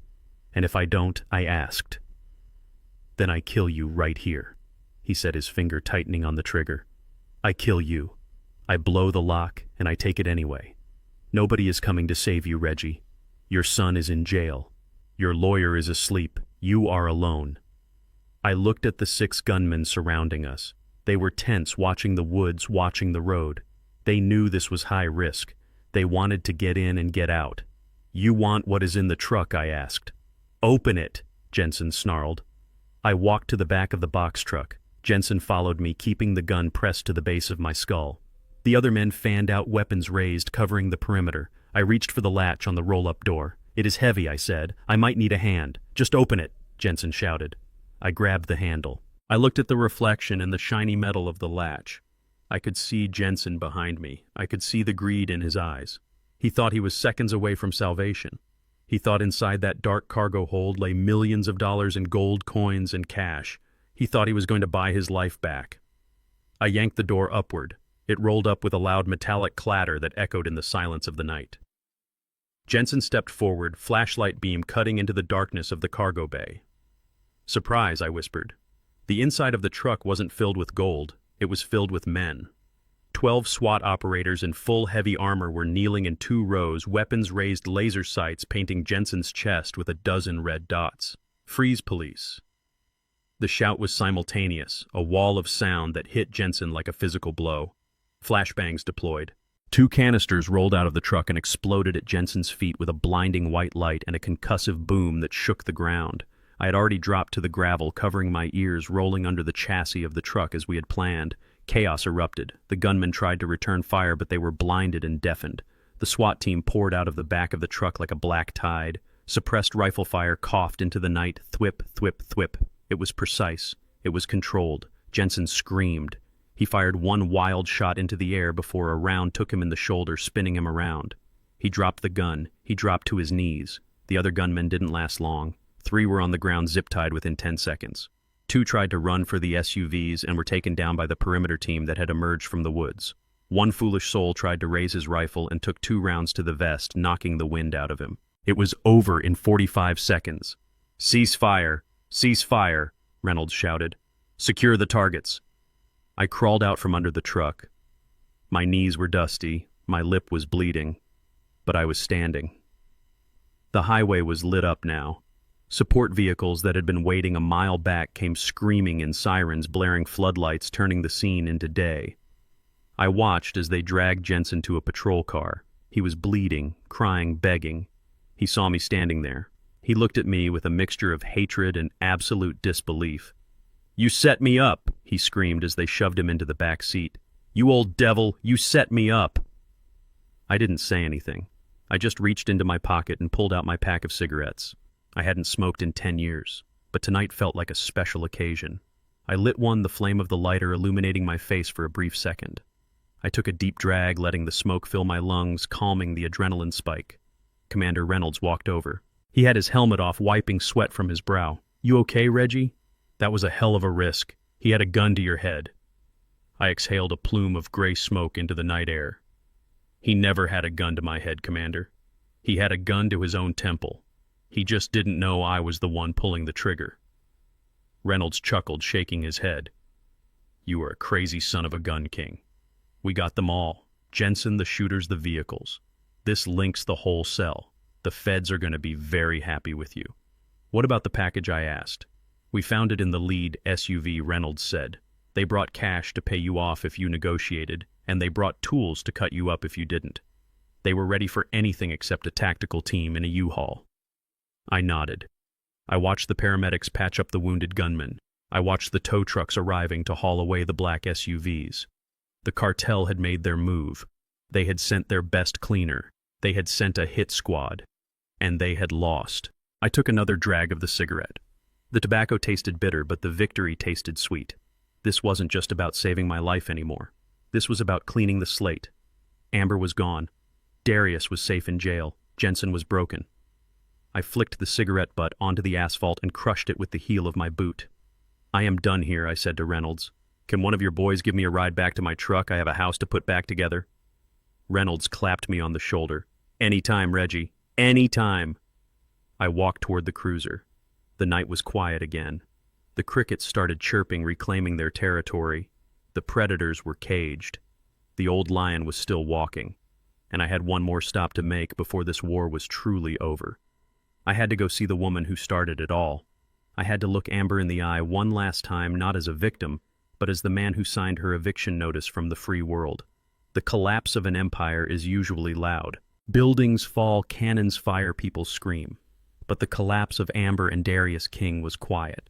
It was the sound of a gavel hitting a block of wood. It was the sound of a pen scratching on a seizure order. It was the sound of a lock clicking shut. I stood on the sidewalk outside the luxury condo they had rented but hadn't paid for in 3 months.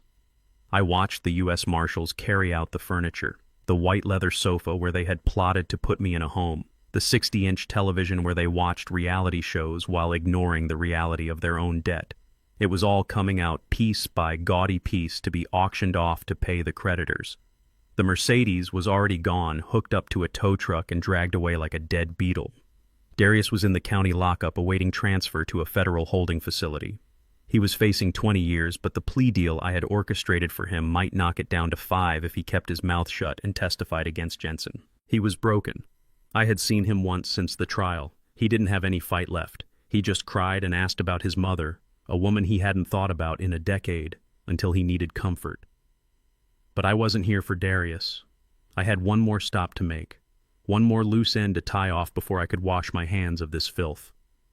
I drove my truck to the State Women's Detention Center. It was a bleak concrete box sitting in the middle of a scorched field, surrounded by razor wire that glinted in the harsh Georgia sun. This wasn't the county jail. This was where they put the ones who weren't going home. Amber had been denied bail. The judge considered her a massive flight risk, given her connections to Jensen and the cartel money. She had been in there for a week without designer creams, a week without a blow dryer, a week without anyone to boss around. I walked through the security checkpoints. The guards knew me by now. I was the star witness. I was the man who brought down the ring. They nodded at me with respect. They checked my cane, but they didn't ask me to leave it behind. They brought her into the visitation room in shackles. If I hadn't known it was her, I wouldn't have recognized the woman who sat down on the other side of the glass. The blonde hair was dull and greasy, pulled back with a cheap rubber band. Her skin was sallow, broken out in stress hives. She had lost weight, her prison uniform hanging off her like a sack. But it was the eyes that got me. The arrogance was gone. The predator was gone. In their place was a terrified, desperate animal. She picked up the phone. Her hands were shaking so hard the receiver rattled against her ear. "Daddy," she whispered. Her voice was a cracked ruin. "Daddy, please. You have to help me." I picked up my phone. I didn't say anything. I just looked at her. I let the silence stretch out heavy and suffocating. "They are going to kill me in here, Reggie," she sobbed. "The other women, they know who I am. They know I had money. They think I still have it. They took my shoes. They took my food. Please, I can't do this. I am not built for this." She was right. She wasn't built for consequences. She was built for consumption. She was a parasite that had finally run out of hosts. "I am young Reggie," she pleaded, leaning against the glass, her breath fogging it up. "I have my whole life ahead of me. I made a mistake. I know I did. But I learned my lesson. I swear, if you get me a good lawyer, if you pay for the appeal, I will go away.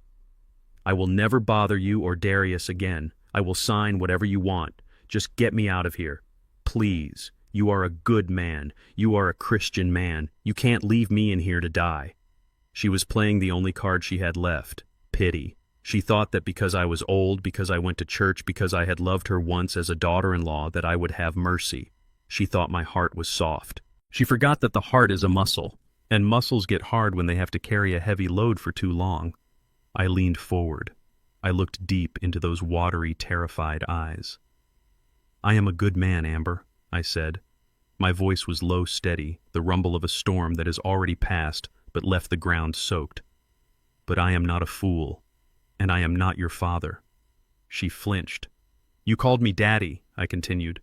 "You called me Dad for 5 years. You ate at my table. You slept under my roof. You took the gifts I gave you. You smiled in my face while you were sharpening the knife to stick in my back.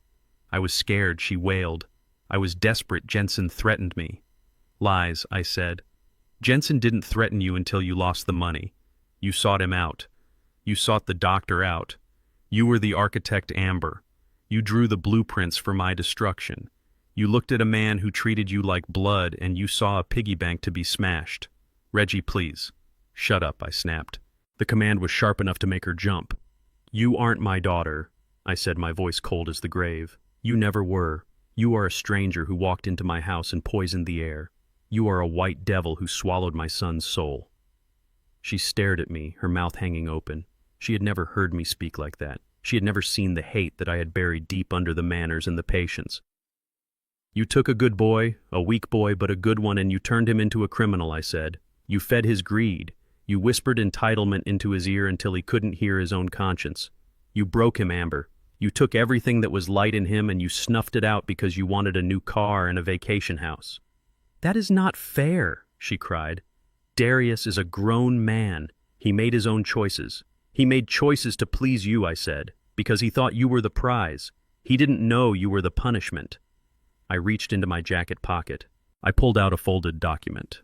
It wasn't thick. It wasn't complicated. It was a single sheet of paper, legal size, stamped with the seal of the court. I pressed it against the glass. Amber squinted at it. She read the header, "Petition for Dissolution of Marriage." She looked at the signature at the bottom. It was shaky, written with a hand that was probably trembling, but it was legible. Darius King. She looked up at me, her eyes wide with shock. He signed this," she whispered. "I visited him yesterday," I said. "I played him the recording of you in the shed. I showed him the pictures of you and Jensen. I told him about the deal you tried to cut with the prosecutor to testify against him. I told him everything, Amber. I stripped away every lie you ever told him." "No," she moaned. "No, he loves me. He wouldn't do this." "He doesn't love you," I said. "He hates you. He hates you with the fire of a man who realizes he threw his life away for a mirage." He signed the papers, Amber. "He is filing for divorce, and he is testifying against you. He is going to tell the jury everything, every conversation, every plan, every time you called me an old monkey. He is going to burn you to the ground to save whatever is left of his own soul." Amber slumped back in her chair. The fight went out of her. She looked small. She looked finished. "Why?" she whispered. "Why are you doing this? You won. You have your money. You have your house. Why do you have to destroy me?" "Because you came for my family," I said. "You tried to erase me. You tried to bury me in a hole so deep no one would ever find me. I am just returning the favor." I folded the paper and put it back in my pocket. "You are going to prison, Amber," I said. "You are going to go away for a long time. And when you get out, if you ever get out, you will have nothing. No husband, no money, no name. You will just be a felon with a story about how she almost got away with it." I stood up. My knees didn't pop. I felt strong. I felt light. "Reggie, wait. Don't go." She started screaming. She started banging the phone against the glass. The guards moved in. They grabbed her by the shoulders. "Please, I will do anything. I will sign anything. Don't leave me here, Daddy." I turned my back on her. I walked toward the exit. I could hear her screams echoing off the concrete walls, a high, thin sound of absolute despair. It sounded like a ghost. It sounded like the past dying. I pushed through the heavy steel doors and walked out into the sunlight. The air was hot and thick, smelling of pine and asphalt. I took a deep breath. It tasted like closure. I walked to my truck. I climbed in and started the engine. I checked my watch. It was noon. I had a lunch date with Marcus. We had paperwork to finalize. We had a trust to set up. I looked at the prison one last time in the rearview mirror.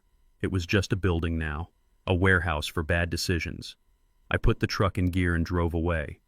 I didn't look back. The collapse was complete. The dust was settling. And for the first time in a long time, the road ahead was clear. The sound of a heavy steel door sliding shut has a finality to it that you never get used to. I sat in the visitation room of the federal penitentiary, my hands resting on the cold metal table.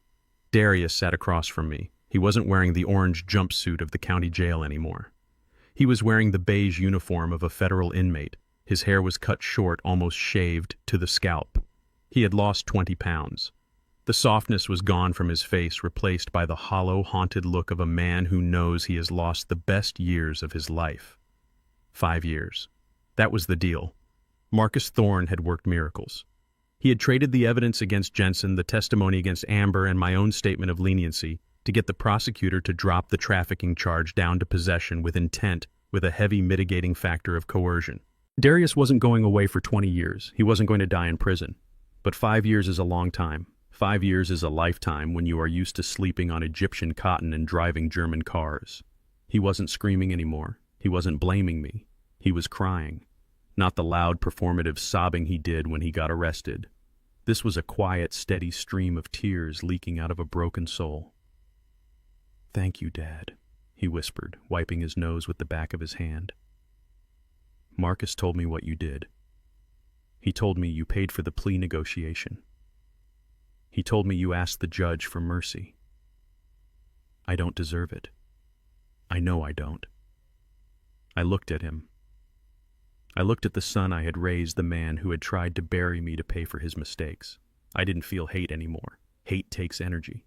I just felt a deep, heavy exhaustion. "You are right," I said, my voice flat. "You don't deserve it. You taped a brick of poison to my truck. You were ready to let me die in a cell so you could keep playing big shot. You spit on everything I ever taught you." "I know," he sobbed, his shoulders shaking. "I am so sorry. I was weak. Amber." She got in my head. She made it sound like it was the only way. "I was scared, Dad. I was scared of the people I owed money to." "Fear makes you do stupid things, Darius," I said. "But it doesn't make you evil. That was a choice. You chose her over me. You chose the easy way out. And now you are doing the hard time." I leaned forward. The chains on his wrists clinked against the table. "Listen to me, son. And listen good, because this is the last time I am going to give you advice." He looked up, his eyes red and swollen. "I didn't save you because I pity you," I said. "I didn't spend $50,000 on Marcus Thorne to keep you out of maximum security because I think you are a victim. You are not a victim. You are a volunteer." Darius flinched. "I saved you because you are my blood," I continued, "and because I wanted you to live long enough to learn the lesson. If you went away for 20 years, you would have just become an animal. You would have blamed the system. You would have blamed me. You would have died angry. 5 years. 5 years gives you time to think. It gives you time to remember every meal I put on your table, every time I bailed you out of trouble, every time I told you that a man is defined by his word and his work." I pointed a finger at him through the glass partition. "Don't you ever bite the hand that feeds you, Darius. That is the lesson. You tried to cut off the hand that raised you, and look where it got you. You are starving in a cage.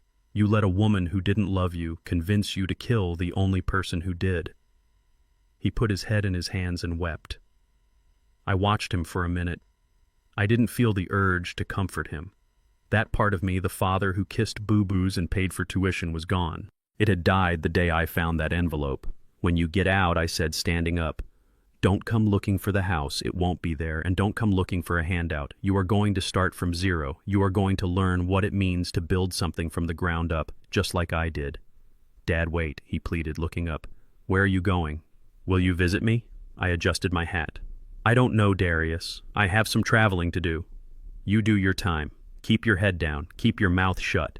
And maybe in 5 years, if you come out a man instead of a parasite, we can have a cup of coffee. But until then, you are on your own." I turned and walked out. I didn't look back. I heard him calling my name, but it sounded like an echo from a life I had already left behind. I walked out of the prison and into the parking lot. Marcus was leaning against his car, checking his phone. He looked up as I approached. "Done?" he asked. "Done," I said. He handed me a set of keys. "The closing is finished, Reggie. The wire transfer hit your account an hour ago. The buyers are developers. They're going to bulldoze the lot next week, put up condos." "Good," I said. "Let them tear it down." I drove back to the house one last time. It was empty now. The furniture was gone, sold, or donated. The echoes of my life bounced off the bare walls. I walked through the rooms. The kitchen where my wife used to sing while she cooked. The living room where I watched football on Sundays. The bedroom where I slept alone for 10 years. It was just wood and sheetrock now. The spirit had left the building. Amber had defiled it. Darius had betrayed it. The memories were there, but they were tainted. Every time I looked at the driveway, I saw the police lights. Every time I looked at the study, I saw the safe they tried to rob. It was time to go. I walked out to the driveway. My old Ford F-150 was gone. I had sold it to a kid down the street who needed a work truck. It was a good truck, but it belonged to the old Reggie. Parked in its place was a beast, a 45-foot Marathon Coach RV, custom built, stainless steel exterior, marble floors, a diesel engine that could pull a freight train. It cost more than the house I had just sold, and I paid cash. It wasn't a camper. It was a land yacht. It was freedom on 18 wheels. I ran my hand along the side of the RV. It was cool to the touch. This was my new home. No address, no mailbox for subpoenas, no doorstep for ungrateful children to darken, just the road and the horizon. But I had one last ritual to perform. I walked to the backyard. The hole where they had dug for the gold was filled in, but the scar on the earth remained. I had set up a rusted metal burn barrel in the center of the yard. I had a box with me. It was the only box I hadn't put in storage or loaded onto the RV. It was the family albums, decades of photos. I stood over the barrel and opened the box. There was Darius at his first birthday, his face covered in cake. Into the barrel. There was Darius at his high school graduation, smiling, thinking he knew everything. Into the barrel. There was the wedding photo, Darius and Amber cutting the cake. Her smile was fake. Even then I realized I just hadn't seen it. Into the barrel. There were photos of Christmases, of vacations, of a family that I thought was solid, but turned out to be made of paper. I poured lighter fluid over the pile of glossy memories. The smell of naphtha filled the air, sharp and chemical. I lit a match. I watched the flame dance on the wood stick for a second. It was a small thing, but it held the power of purification. I dropped the match. The fire roared up with a whoosh. The faces of my son and his wife curled and blackened. The plastic coating on the photos bubbled and melted. I watched the smoke rise into the Georgia sky. It was black and thick. It carried the weight of my disappointment away. I watched until there was nothing left but ash. I watched until the fire burned itself out. I reached into my shirt pocket. I pulled out a single photograph.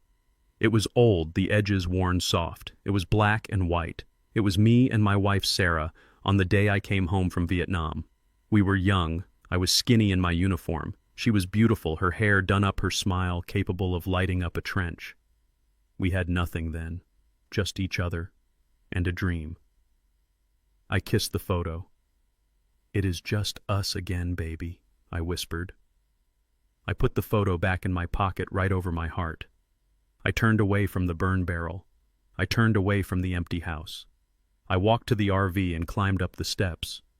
The door hissed shut behind me, sealing out the heat and the memories. I sat in the driver's seat.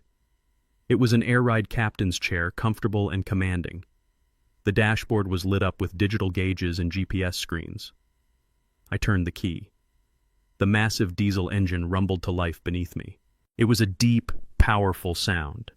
The sound of power. The sound of moving on. I released the air brakes. The hiss was like a sigh of relief. I put the transmission in drive. I pulled out of the driveway, the tires crunching on the gravel for the last time. I didn't look in the rearview mirror.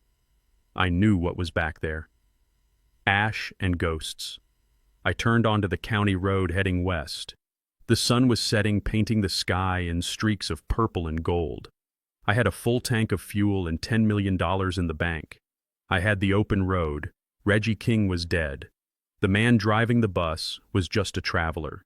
And for the first time in a long time, I didn't know where I was going. And I didn't care. I just drove. The highway stretched out in front of me, a ribbon of asphalt cutting through the belly of America. The hum of the RV's diesel engine was a steady, comforting rhythm, a bass line to the silence of my new life. But before I could truly disappear into the sunset, there was one last piece of business that had to be settled. It wasn't about revenge anymore. It was about legacy. People in Oak Haven looked at me and saw a retired truck driver with grease under his fingernails and a pension that barely covered his medication. They saw an old man in a flannel shirt who fixed his own gutters. They didn't know what I really was. They didn't know that for 30 years, I wasn't just driving trucks. I was the architect of the entire supply chain from Detroit to Atlanta. I was the holder of the transportation key. That is what the industry called it back in the day. It wasn't a physical key. It was a network. It was the contracts, the shipping lanes, the handshake deals with union bosses and port authorities that kept the East Coast moving when everything else stopped. When I sold my company in '99, I didn't just sell the trucks. I sold the infrastructure. I sold the guarantee that when a blizzard hit Chicago, the grocery stores in Boston would still have milk. That kind of guarantee costs money, real money. The $10 million in my offshore accounts wasn't a nest egg. It was the buyout of a lifetime, and I had hidden it, protected it, and let it grow, waiting for the day I could pass it on to a son who was worthy of the wait. Darius wasn't worthy. Not yet. But I wasn't going to let the money die with me, and I wasn't going to let it rot in a bank vault while my bloodline withered in a cage. I had met with Marcus Thorne one last time before I fired up the RV. We sat in his corner office overlooking the city that was trying to forget me. I laid the ledger on his mahogany desk. "You know what this is, Marcus," I said. He nodded, his eyes scanning the figures. "I do, Reggie. This is enough money to buy freedom, or enough money to buy a whole lot of trouble." "It is a burden," I corrected him. "And I need you to build a structure that can hold it. I want to create a living trust, the Sarah King Memorial Trust." Marcus pulled out a legal pad. "What are the terms?" "Total assets, $10 million, I said. "But the beneficiary doesn't get a dime. Not today, not tomorrow." Marcus stopped writing. He looked at me over his spectacles. "Then who gets it, Darius?" I said. "But only the Darius that exists in the future. The Darius that has been forged in fire." I laid out the terms. They were brutal. They were absolute. Marcus wrote them down, his pen scratching furiously, a small smile playing on his lips as he realized the genius of the trap I was setting. This wasn't a gift. It was a gauntlet. The execution of that trust happened 3 days later while I was crossing the state line into Alabama. I wasn't there to see it, but I know exactly how it played out. I had scripted every word. Marcus walked into the federal detention center. He was wearing his three-piece suit, carrying that heavy leather briefcase that smelled of justice. He sat down across from Darius in the private attorney-client room. Darius was looking better than the day of the arrest, but the reality of his 5-year sentence was starting to settle in. The fear was gone, replaced by a dull, aching hopelessness. He thought his life was over. He thought I had abandoned him to the wolves. Marcus placed the document on the table. It was thick, bound in blue paper. "What is this?" Darius asked, his voice raspy. "Is this the divorce papers?" "Those are already filed," Marcus said, his voice professional and cold. "This is your father's will, or rather his living trust. He has liquidated his assets. He has left the state. He wanted you to know where things stand before he disappears." Darius flinched. "He left. He is really gone." "He is gone, Darius, and he isn't coming back. But he left something for you." Marcus opened the folder. He didn't hand it to Darius. He read from it.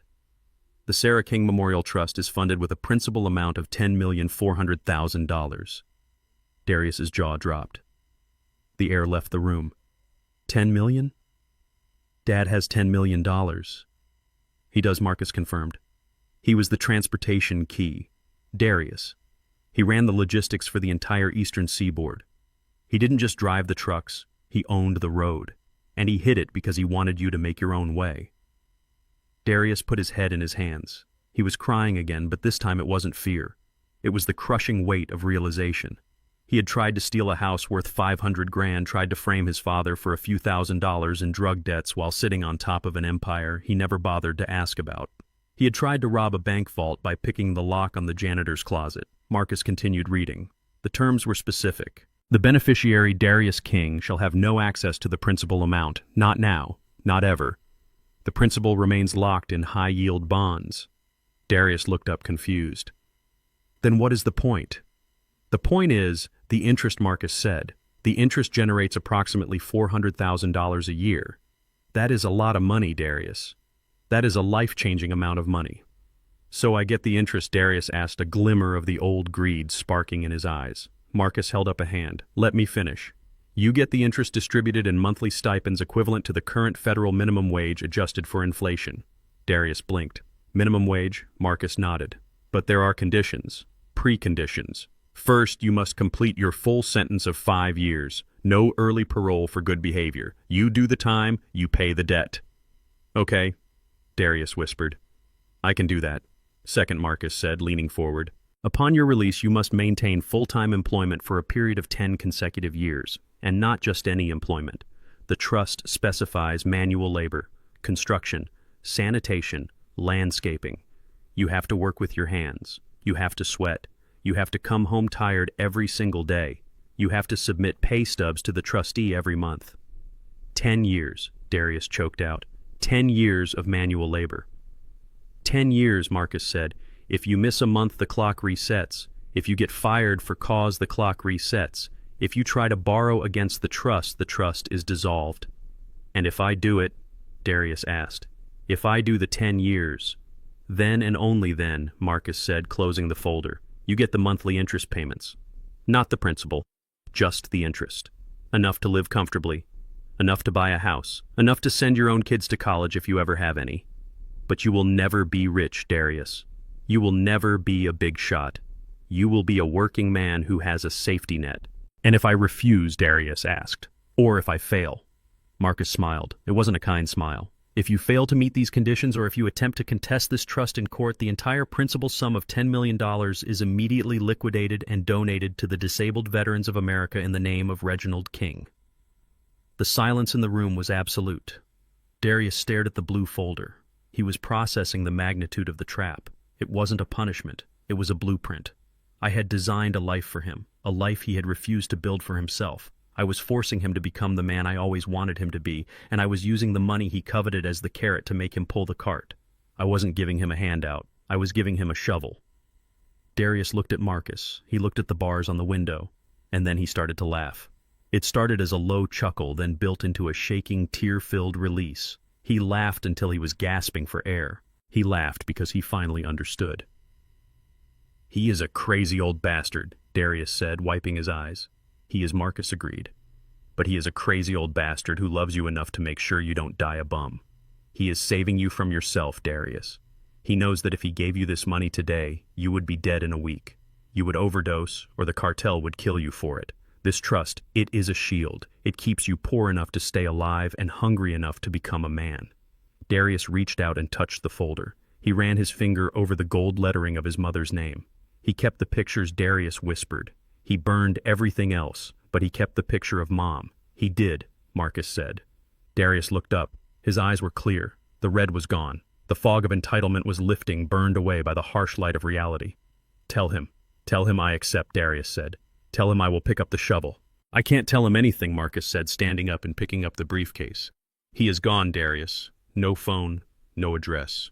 He is a ghost on the highway now, but I will be watching. I am the trustee. I will be the one checking your pay stubs in 5 years. Don't disappoint me. Marcus turned and walked to the door. He knocked for the guard. Wait, Darius called out. Marcus stopped. Does he hate me? Marcus looked back at the man in the orange jumpsuit. If he hated you, Darius, he would have left you the money today. He would have let the money kill you. Instead, he gave you a job. In Reggie's world, that is the highest form of love there is. The door opened. Marcus walked out.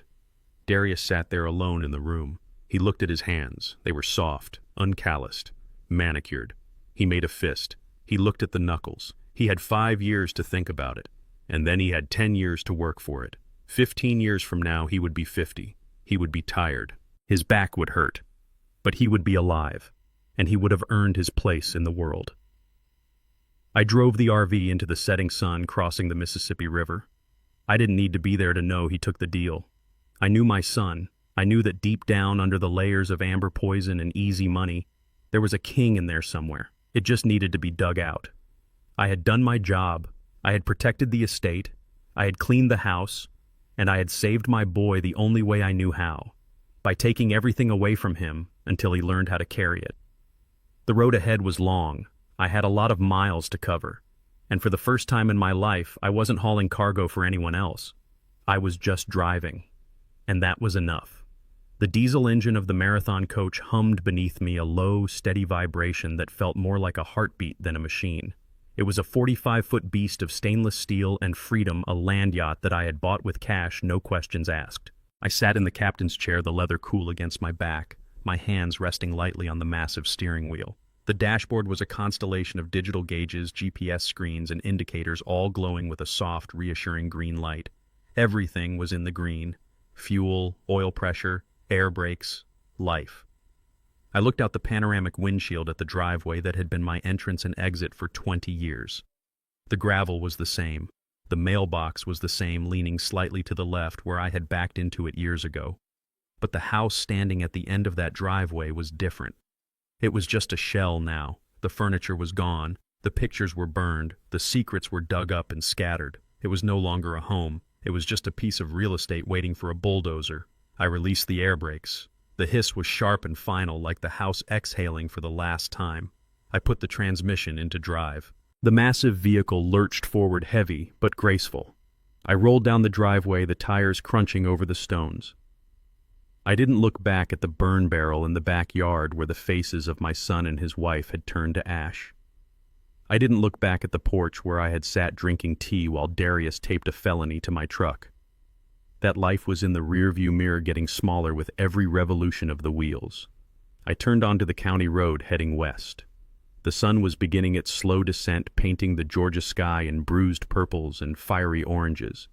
It was the kind of sunset that makes you believe in God, or at least in the idea that endings can be beautiful. I was 75 years old. Most men my age were settling into recliners, waiting for the grandkids to visit, waiting for the end. I was just starting. I had no mortgage. I had no debts. I had no family drama waiting for me at the dinner table. I was untethered. It was a terrifying feeling, but it was also intoxicating. It was the feeling of a soldier who has finally put down his rifle and walked off the battlefield, leaving the war behind him. As the miles ticked by, the landscape changed. The pine trees of Georgia gave way to the rolling hills of Alabama. I drove with the window cracked, letting the wind whip through the cab. It smelled of earth and rain and asphalt. It smelled of possibility. I thought about Darius. He was sitting in a cell right now, probably staring at the wall, wondering how his life had imploded so spectacular. He was angry. He was hurt. But he was alive. And for the first time in his life, he was safe from his own worst instincts. I hadn't abandoned him. I had saved him. I had put him in a cocoon of consequences, hoping that in 5 years something stronger would emerge. People would say I was cruel. They would say a father should never turn his back on his child. They would say I should have used my millions to buy him the best lawyers, to buy him freedom, to buy him another chance to fail. But those people didn't understand the nature of rot. If you cut out the cancer but leave the root, it just grows back stronger. I had to burn the field to save the soil. I reached into my shirt pocket and pulled out the black and white photo of Sarah. I propped it up on the dashboard right next to the GPS. "We are going west, Sarah," I whispered. "We are going to see the Grand Canyon. We are going to see the Pacific Ocean. We are going to see all the things we talked about when we were young and broke and happy." She smiled back at me from the photo, frozen in a moment of pure, unadulterated hope. She would have hated what I did to Darius. She would have cried, but she would have understood. She knew that sometimes love means doing the hard thing. She knew that you can't carry a grown man forever without breaking your own back. The road stretched out ahead, a gray ribbon cutting through the darkening world. I turned on the radio. Not the news, not the chatter, just the blues. A slow, mournful guitar filled the cab, matching the rhythm of the tires on the pavement. I was alone. The silence in the RV was absolute save for the music and the engine. There was no Amber scheming in the corner, no Jensen lurking in the shadows, no Darius begging for a handout. It was a solitude that felt heavy like a winter coat, but it kept the cold out. I was alone, but I wasn't lonely. I was accompanied by my dignity. I was accompanied by the knowledge that I had stood my ground when the world tried to push me over. I had $10 million in the bank. But that wasn't my wealth. My wealth was the peace of mind that came from knowing I owed nothing to anyone. I had paid my dues. I had raised my son. I had buried my wife. I had built an empire, and I had dismantled it with my own hands. I was a free man. I passed a sign that said, "State line 5 miles." I checked my mirrors. The road behind me was empty. No one was following. No one was coming to drag me back to the nursing home. No one was coming to steal my gold. I lit a cigarette, the flame flaring bright in the dim cab. I took a drag and watched the smoke swirl out the window, disappearing into the slipstream. Reggie King, the trucking magnate, was gone. Reggie King, the victim, never existed. The man driving this bus was just a traveler, a ghost on the highway, and that was exactly who I wanted to be. I pressed the accelerator. The engine roared a deep, throaty growl of power. I drove into the sunset, into the night, into the rest of my life. I was free. Moral of the story. We often spend our lives building castles for our children, shielding them from the storms of reality. But in doing so, we sometimes cripple them, teaching them entitlement instead of resilience.